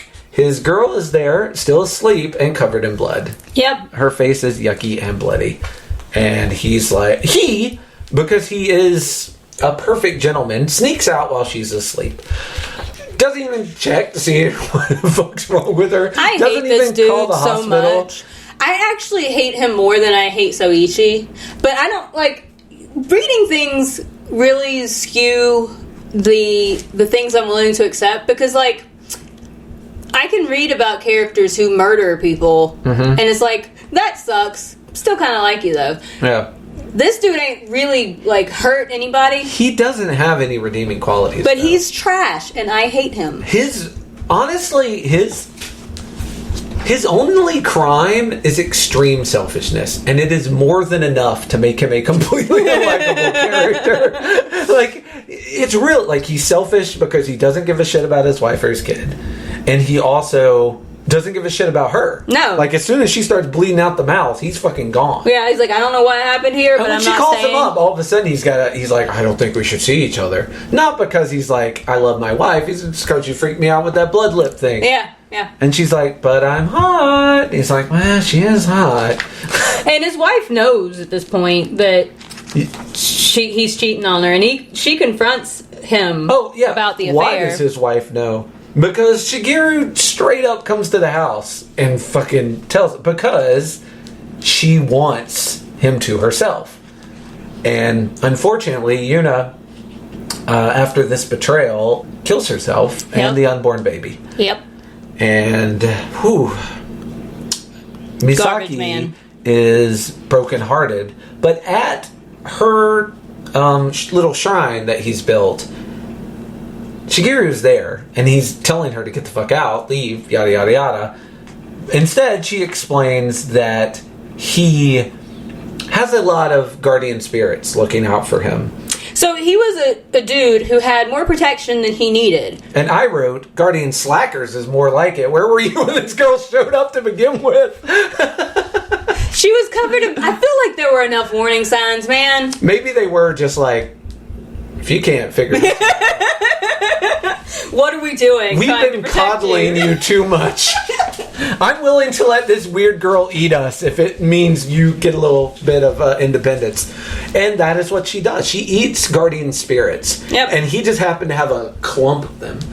And she's like, you've only got 2 left. And it's your wife and an unborn child who recently passed away. And let me just say this. Yuna... You do not gotta be ride or die for this guy. You need to be in the afterlife. You deserve better, honey. Yeah, absolutely, exactly.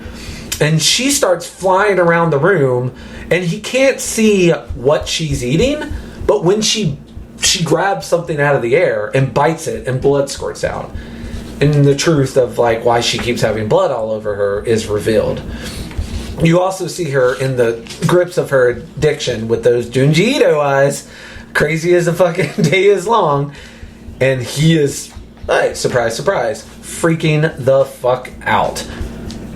He also has no more guardian spirits, which means he loses his job, he loses his house.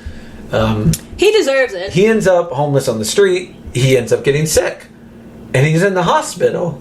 He's basically saying, I can see Shigeru just hanging out outside my room, She's waiting for me to die. Oh God, I don't want to be a ghost. Sucks to suck, my man. Sucks to suck. What is this? The repercussions of my own actions. I literally, by this point, I was hoping. Oh no, I wrote this as one of our happy endings.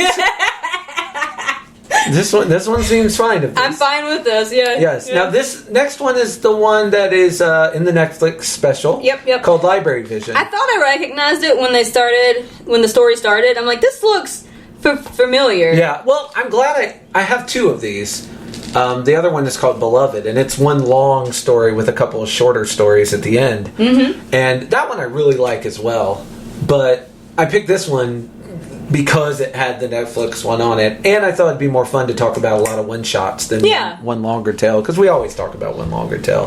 This is a little change of pace for us. But this is about Goro, not to be confused with the four-arm freak from the Mortal Kombat games, and Coco, his wife.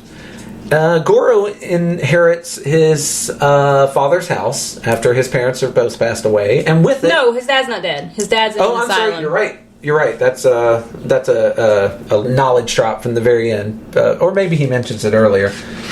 He mentions his father going crazy. I did think his father was dead till the end, when it's revealed he's not. But it may be revealed earlier, and I just missed it. Anyway, yes, he gets his father's house. Yep. Because he's not dead. His mother has passed away, and with it comes both mine and Cecilia's, and probably a lot of listeners to this podcast, ultimate dream of inheriting a huge library with it. This library is a thing of dreams. It really is. This thing is about obsession and untreated mental disorder, and I'm like, if you gave me a library, I'd probably end up suffering from both. It's 150,000 rare books. Yes. And I tell you what, you're right. This would be the thing that, because I would never leave. No. Look at this. Yeah. Look at this. There's a ladder. There's in his so many library. scenes of him just in this so huge much. library. And he is just, oh man. Look, I feel bad for him, because this is one of those stories where they didn't do anything wrong. No. He was abused as a child and put into the wrong environment. Just as a real world aside, I, very similar to this guy, inherited my mother's house, and I could move into it, and I wouldn't have to pay rent, but I would end up like this guy, because that house has a lot of bad memories, and this house has a lot of bad memories for him, and he is not able to take it. Also, there might actually be ghosts, and that doesn't help any. No. I think he is the only one that sees the ghost, which leads you to wonder if this is just him breaking down, or if there's some real... and I feel really bad, because I love this. I love this library. Oh my God, it's a room full of books. And I kid you not, as we have said before, the Library of Alexandria, my idea of heaven. Yeah. Every time my best friend will send me, will tag me in photos on Facebook that are just libraries. I follow, and it's either Instagram or Twitter, I follow a thing that's just called Big Libraries. And it's just pictures of big libraries. It makes me so happy. It really is. It's when we were doing Nice House on the Lake, and I was just like, oh man, they've got books, and they can ask for any other books they want. Stop your bitching. Again, you won the fucking lottery. Ungrateful. Ungrateful. But even his diary is well kept. He spends all his time organizing the books and keeping a meticulous diary. And his wife, who of course borrows and reads these books, Renee of the Winter Wind goes missing because his wife borrowed it and didn't put it back. And he is like, kind of freaks out on her. Yeah, he's like, the books have to, I have them in just such an order. They have to stay in such an order, or there will be problems. And she's like, oh, sorry, love. Yeah, she didn't, there's no maliciousness. No, he's just obsessed with the books. And he's slowly losing his mind. Yes. So that book goes missing again, and this time it's not her. She's like, I put it back, you watched me put it back, it's not me. Yeah. And another book called Tani Akasabi's Spiny Hell is also gone. So out of all these books, 2 of them are missing. And they both have importance to Goro. One was the bedtime story that his mother used to read him. It was a poem. Yep. About the softness of winter. Yeah. But his mom also left them in winter. So mixed feelings from that poem. And the other one is what his father used to read to him after his mom left, because his father liked to read him scary things because his father went crazy after his wife left him. Yeah. And so you see a vision of his father reading The Spiny Hell to the son, and the son covering both his ears and crying. It's a pretty heartfelt panel at the bottom of 328. This is like the inherited mental illness notion. Yes, and another fucking stop handing your problems down to your children, please. A plea that will go unheard. Yes, of course. So he's just getting worse and worse. And but she reads his diaries to figure out why these books are so a lot of this she discovers from his diaries, because he is a Japanese man. He's not going to tell you how he feels. Toxic masculinity for the win. No, in Japan it's just called masculinity.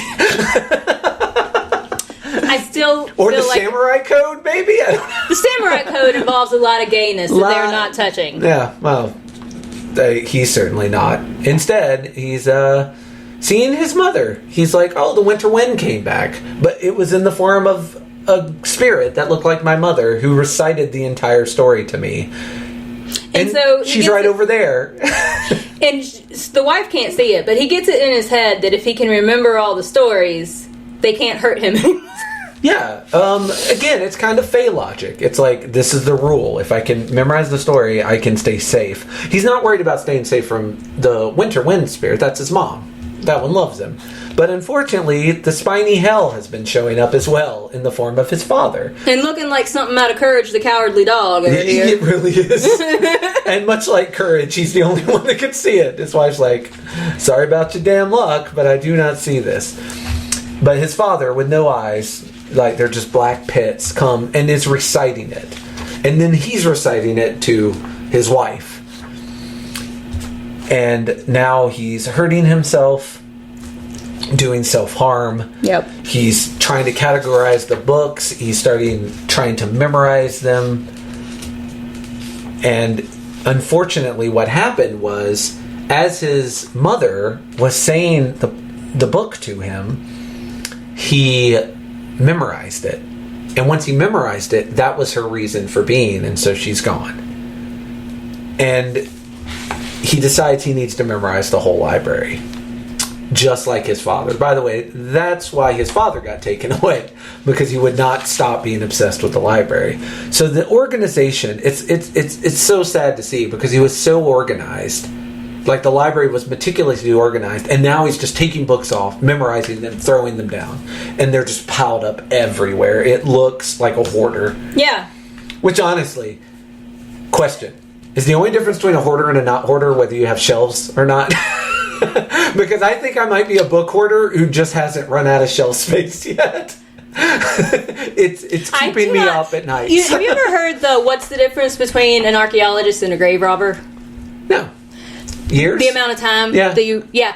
Much like that question makes archaeologists... Or the color of people whose graves you're robbing. There's that. Yeah. But much like that question makes an archaeologist uncomfortable, that question that you just asked about the books, I don't like it. I'm telling you, it's keeping me up nights. We're going to ignore it. Fair enough. Yeah. What's the difference between crazy and eccentric is how rich you are. There's a lot of these. He's... So, yeah, there's 4 books in front of him that he did not memorize. And they were his diaries. Yep. The things that made him him. And I like how it's, the more you fall into this mental disorder, the more you lose what makes you human, what makes you yourself, what makes you relatable to other people. To the point that his wife burns the library down to try and save him.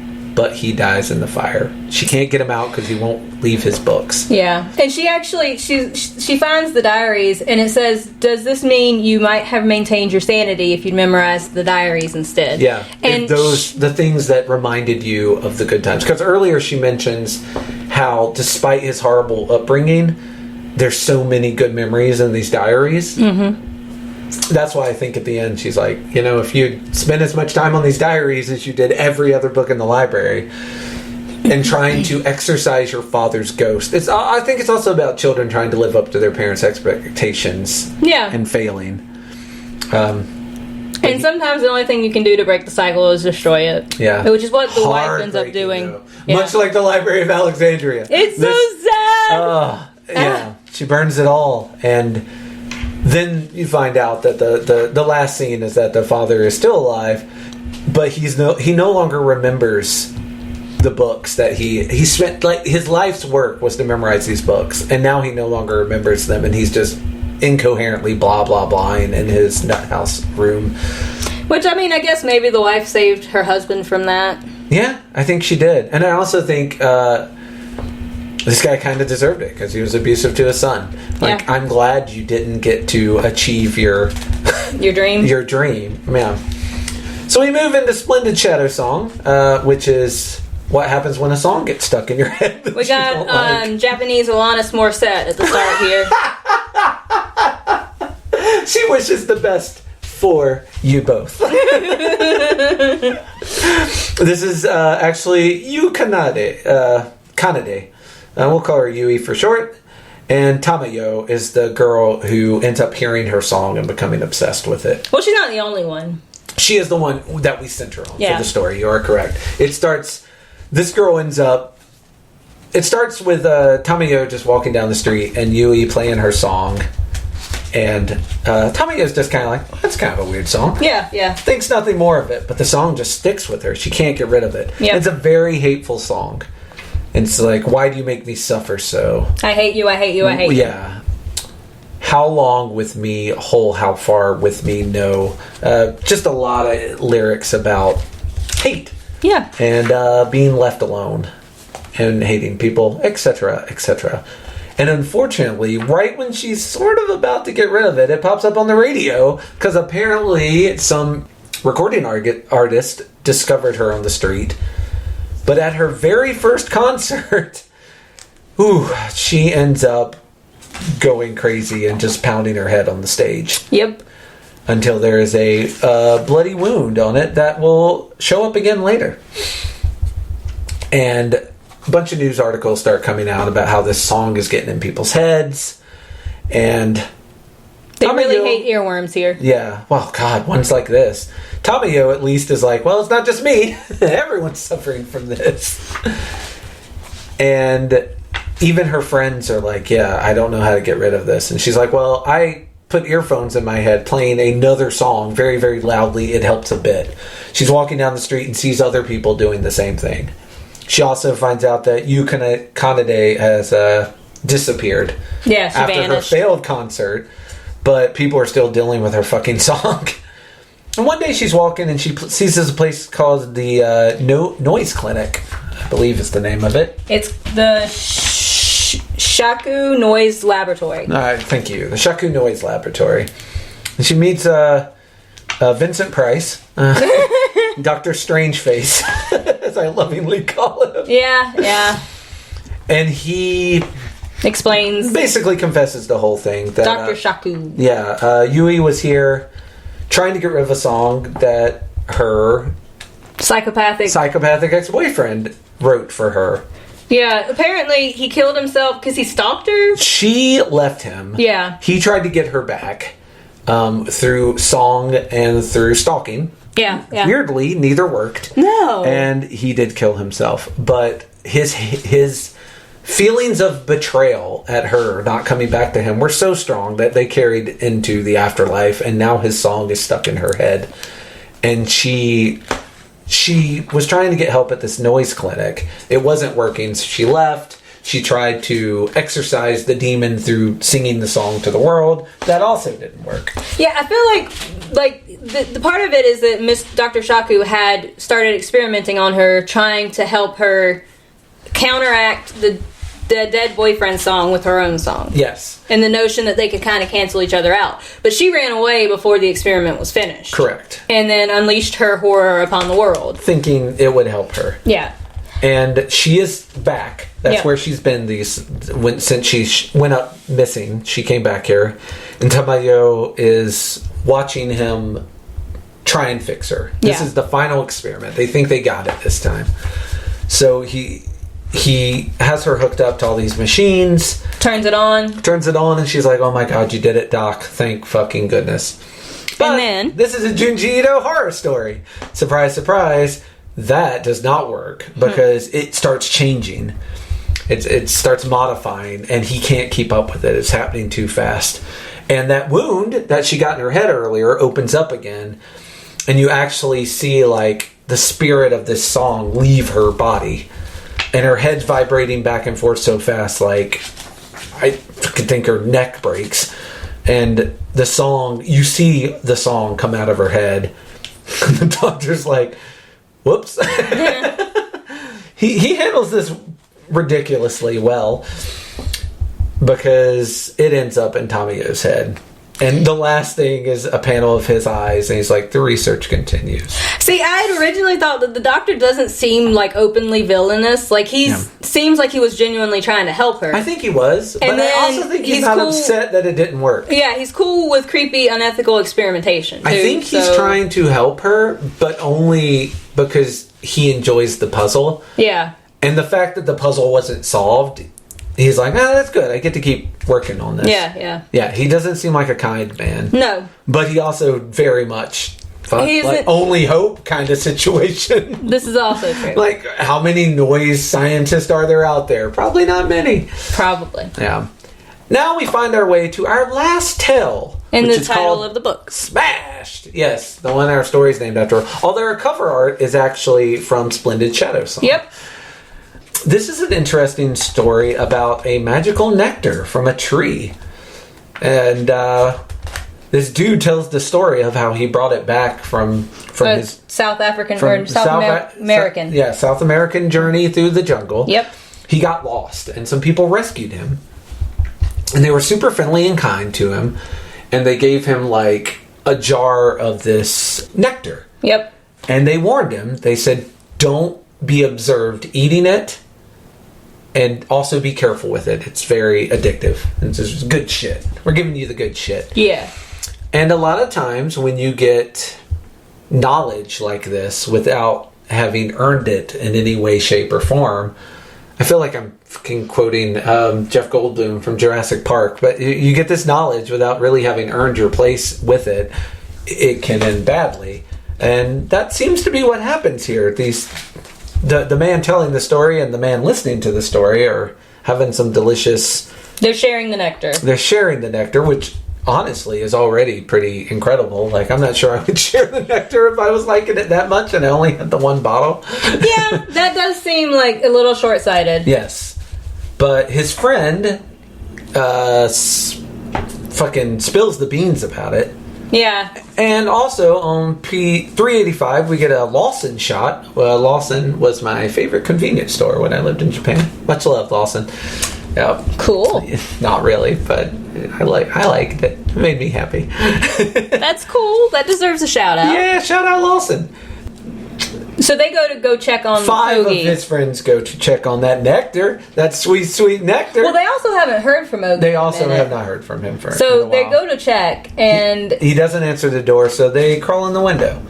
Some of the friends are like, I'm not sure that's a great idea. Some of the other friends are like, fuck you, I'm coming in. Yeah. Want to try this nectar I've been hearing so much about.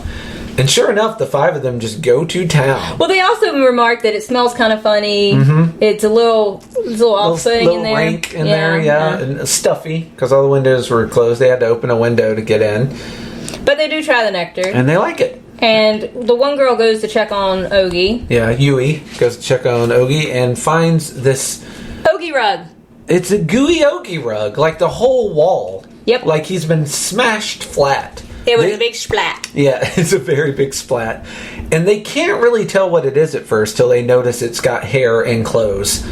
And the piece of him kind of unfurls off the wall and plaps onto the ground. And they figure out what the fuck's going on.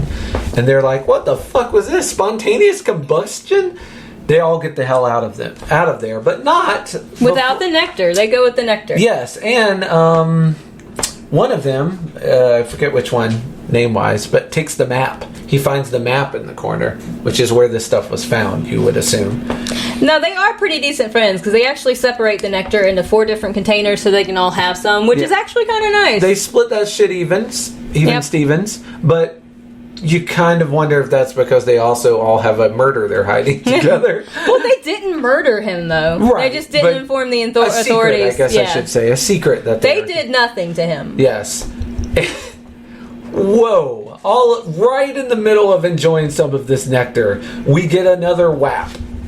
And splash! Yasumi is gooified the same way that our guy in the apartment was.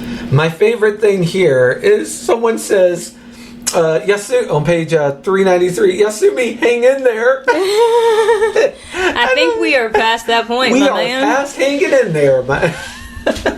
And I feel like this is very much an addiction metaphor. Think heroin, think any sort of drug, because they've now seen that this stuff straight up kills you. Yeah. And the 4 of them that remain are not stopping. No. They are trying things. They are still... Because food doesn't taste good anymore. They're all losing weight. Like, this is a very druggy metaphor. Yeah.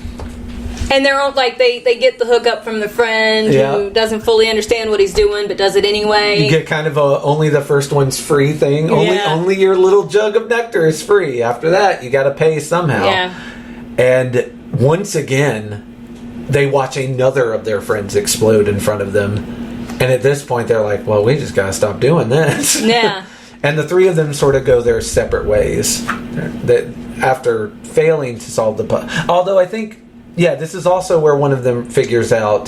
That the nectar is what's doing it. Yes, and that they recall being told that you're not supposed to be observed. And they're like, well, what the hell does that mean? We've watched each other drink the nectar before. And they're like, I don't know. I don't know what this means. Again, this is touching shit without understanding what you're doing. Yeah, absolutely. And we cut to several weeks later... And we have 2 of our characters eating together, and they're like, it's no good. I can't even swallow this. It doesn't taste good. The only thing that tastes good is that fucking nectar, baby! So, yeah. And they see their 3rd friend, who is a skeleton. Junji Ito has a way of drawing this sallow cheeks. So you know someone's lost a lot of weight, so you can see the bone through the cheeks. It's just a shadow... little bit of gray shadow marking on the cheekbone, but it does a very good job of you knowing that these people are not healthy, and they've all got it because none of them are eating. And they also mentioned that they had seen in the news that they've been finding other bodies. Because it turns out this motherfucker had been trying to let other people experiment for him to try and figure out what it meant to not be observed. So we got our evil guy. Well, the other 2 are like, man, that's actually a pretty good idea. So we have our evil trio because the other 2 are like, yeah, they're too deep in the addiction. Like, morality, right and wrong, no longer have any meaning for the 3 of them. I don't know if maybe earlier they were better people, but at this point they're just like, damn, dude, that's clever. Because if he had unlocked how to do this safely, they would have fucking carried him around on a sedan chair. He would have been their hero. Yeah. But they all basically cave. Yes, they all... The addiction gets to be too much. They want more. They want to taste. They want to feel good again. Yep. And the first one to eat is the black-haired guy. Actually, the girl tastes some, and then she doesn't die. And That's so the true. dude's like, fuck it, I'm going to do it too. And he chugs it out of the bottle. And he gets seen, because he gets splatted. Yeah, and he's immediately splatted, even though she was not right next to him. But I think she has a break with reality... Or maybe she did see something. But she's like, oh, he killed himself to show me. I saw it. I saw what it is. There's something... Something comes out of the sky and smashes you. Here's the good news. If you keep bobbing and weaving, you'll be fine. I'm just going to run around and drink. And then she runs into... They're kind of like right next to like a riverbed that's going through the town. And she runs out into the water, and she's like, well, if I'm in the water, I'll be fine. Which I don't know where... Again, I think she's had a mental break. She's like, I'm in the water, I'll be fine. And the other guy looks up just in time to see just a brief glance. He doesn't really see what it is, but something fucking wolfs her. And sure enough, you see the water implode. Yep. And there is just a splat left on the water.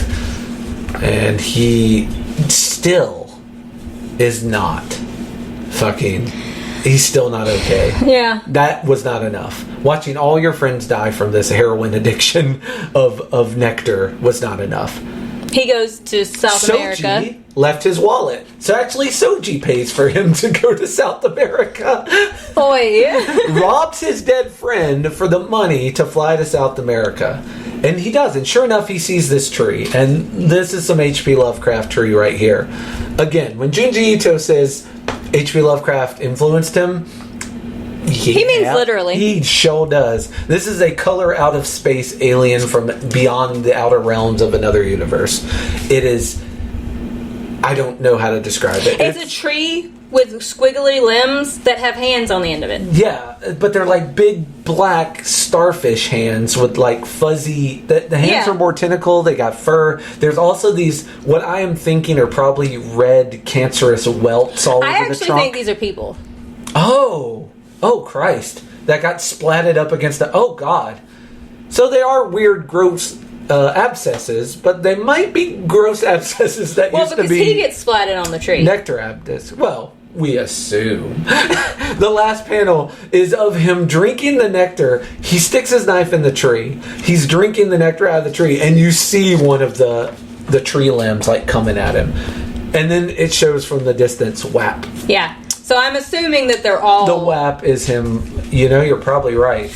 I like that some climbed pretty high, though. They were like, maybe it won't see me. Up. Yeah. Yeah. And the villagers tried to warn him, but... And then on the very end page, you get a nice little panel of... A full-page shot of the cat with its eyeball creature. Which makes more sense now, knowing how much Junji Ito likes cats. It's like, I drew this cat pretty damn well. It's even though it's eating a fucking eyeball creature. Yeah. What's the question? Oh, yeah. The big question is a very simple question. Is, out of these stories, and it's actually, I'm glad you brought up the white boy logic in this. White people be doing dumb shit, horror movie logic of this, because that is very connected to the big question. Could you see yourself in any of these stories making any of these mistakes? Or did any of these people not fuck up by their own, like, here's the list. Did any of these people not fuck up by their own, got themselves... Now, I know some of them didn't deserve... The punishment was not fair in relationship to the slight curiosity. But, do you think any of these situations you would see yourself falling into? I can go ahead and say the last one, Smashed. I probably, if someone offered me... I'm a real, you gotta try it at least once kind of guy. And if someone out, like, if you just slid something across to me and was like, hey, Reno, this tastes awesome, give it a taste. And then I do, and you're like, oh, by the way, it's incredibly addictive. See, I feel like if someone's... Not that I think you would do that. I mean, I would not. If someone... Thanks, pal.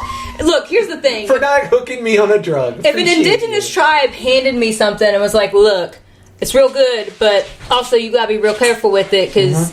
They will fuck you up if they catch you drinking it. I'd be sliding that shit back across to them and being like, I don't think that this is something I want. I would at least ask for clarification on who and how.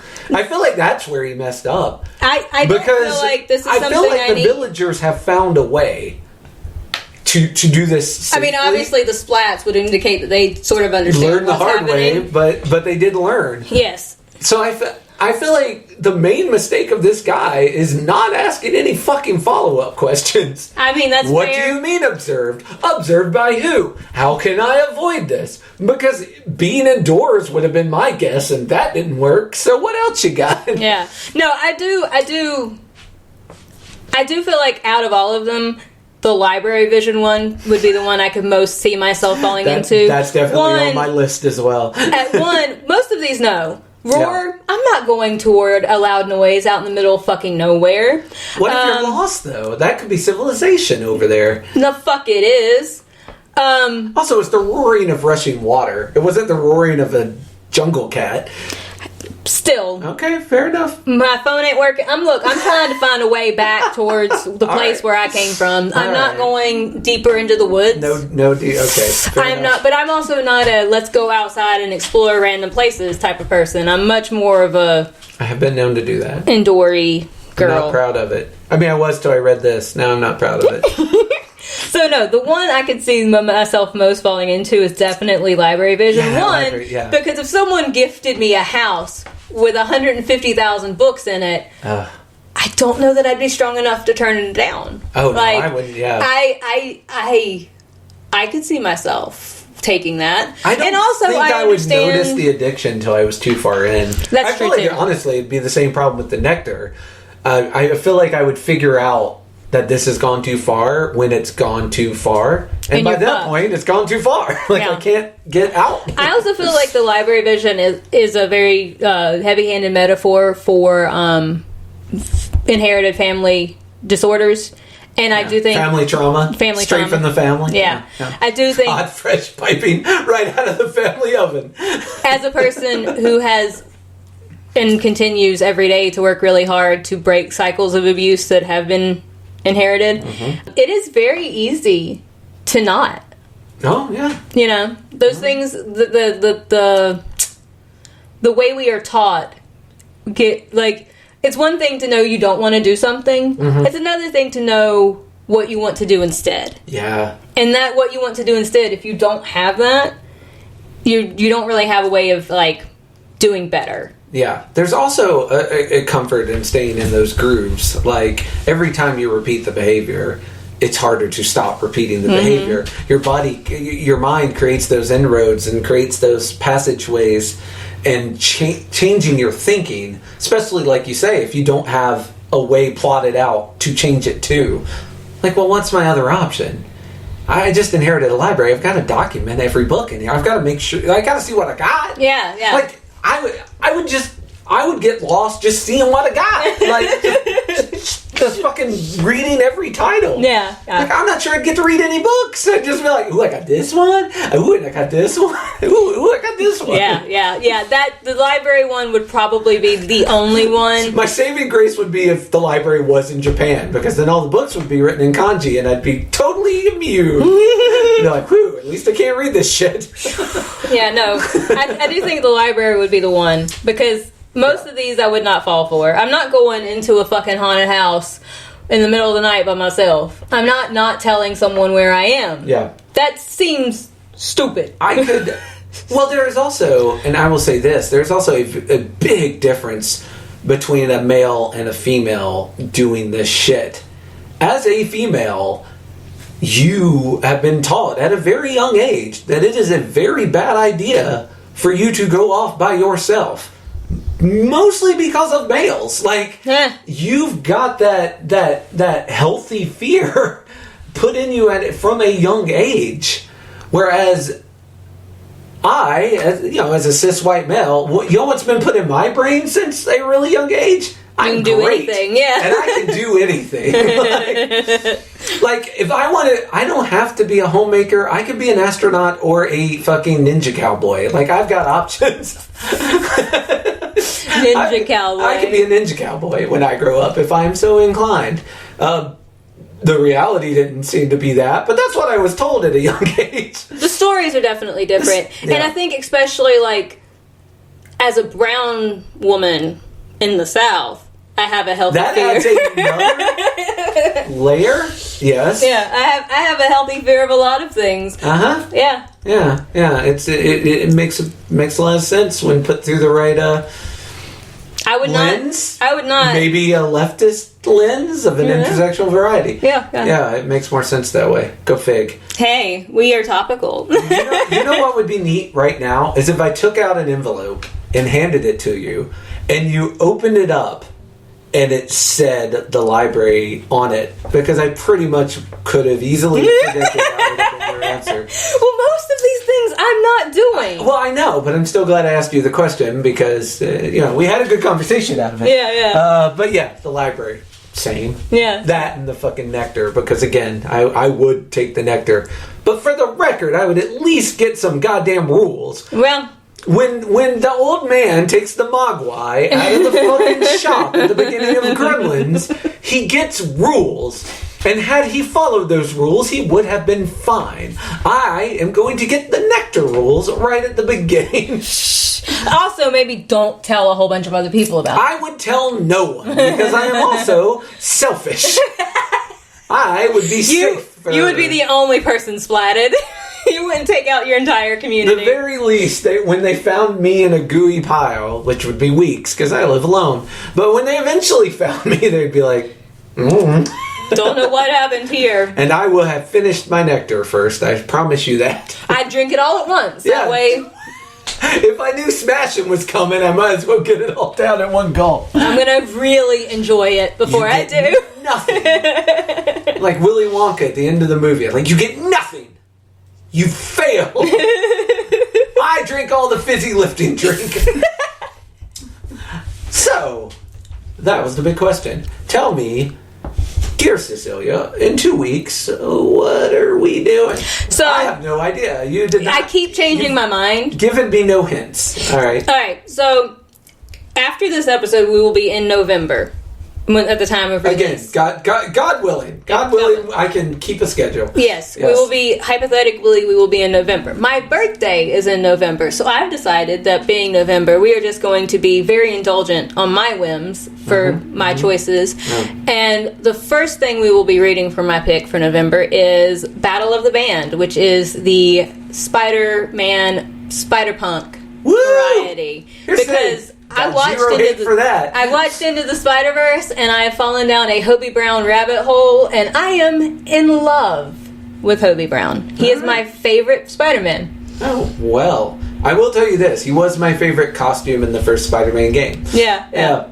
Not about it. Like, he fights fascists, and, like, he's Spider-Punk. He is what punk rock actually was supposed to be. Yes! I mean, if you ever go into the research of how the Sex Pistols was formed, it was a purely capitalistic venture. But it came to represent something more. It came to represent, at least the good parts of it, like this fucking down with capitalism, this fucking Nazi punks fuck off. And an anti-authoritarian, anti-fascist, like... It is like all of the things that make my heart sing. Yeah, we're the Brews, sporting anti-swastika tattoos, oi oi. that is the punk rock that I grew up with, and that is the punk rock that I want us to talk about. And Spider-Man, I may keep going off on fucking tangents about the Descendants and fucking like Op Ivy and shit, and you're gonna be like, those are just punk bands that only old people know. Can we please get back to what we're here to talk about? We're here. Well, and here's the thing. So, and potentially, because we've been, I don't know if just because we've been reading more thick books lately. Yeah. But Spiderpunk is kind of thin. Yeah. We also have links to all of our socials and our Patreon. I finally have linked that in the show notes. So... yeah, take a look. If any of those Patreon things strike your fancy, we would love to take your money. Oh, obviously. Because eventually, I would like to have like a website, and again, and just the domain name would be great. Yeah. Give us poor, almost homeless people enough money for a domain name. We would be greatly in your debt. Yes. But if you can't, we still love you and value your listening. And if you still wanted to help us out, a 5-star review and a nice little bit of typing about how great we are would be great as well. We also have a Twitter, and like I'm trying to occasionally ask questions on there. Some feedback. Twitter? I'd love some interaction. Twitters, TikToks, Instagrams, Facebooks. We've got them all, and any interaction we will consider a great kindness. And I will say this. Cecilia's been knocking it out of the park on the TikToks. If you have not been watching those, you are fucking missing out. You know, eventually, because Patreon, we do have like giveaways and stuff. If people were interested, those pictures that I color in, if someone wanted those, we could do that for Patreon that would be a great giveaway. Yeah. But check out and do all that stuff. Yep. But also, whether you do or not, keep listening. We're glad to have you. Be your own ally. Be your own ally, but if that's hard, we'll help out. Yes, we got your back. In 2 weeks, Spider-Man. At least Spiderpunk. All right, till later, my gators. Bye-bye. Peace out.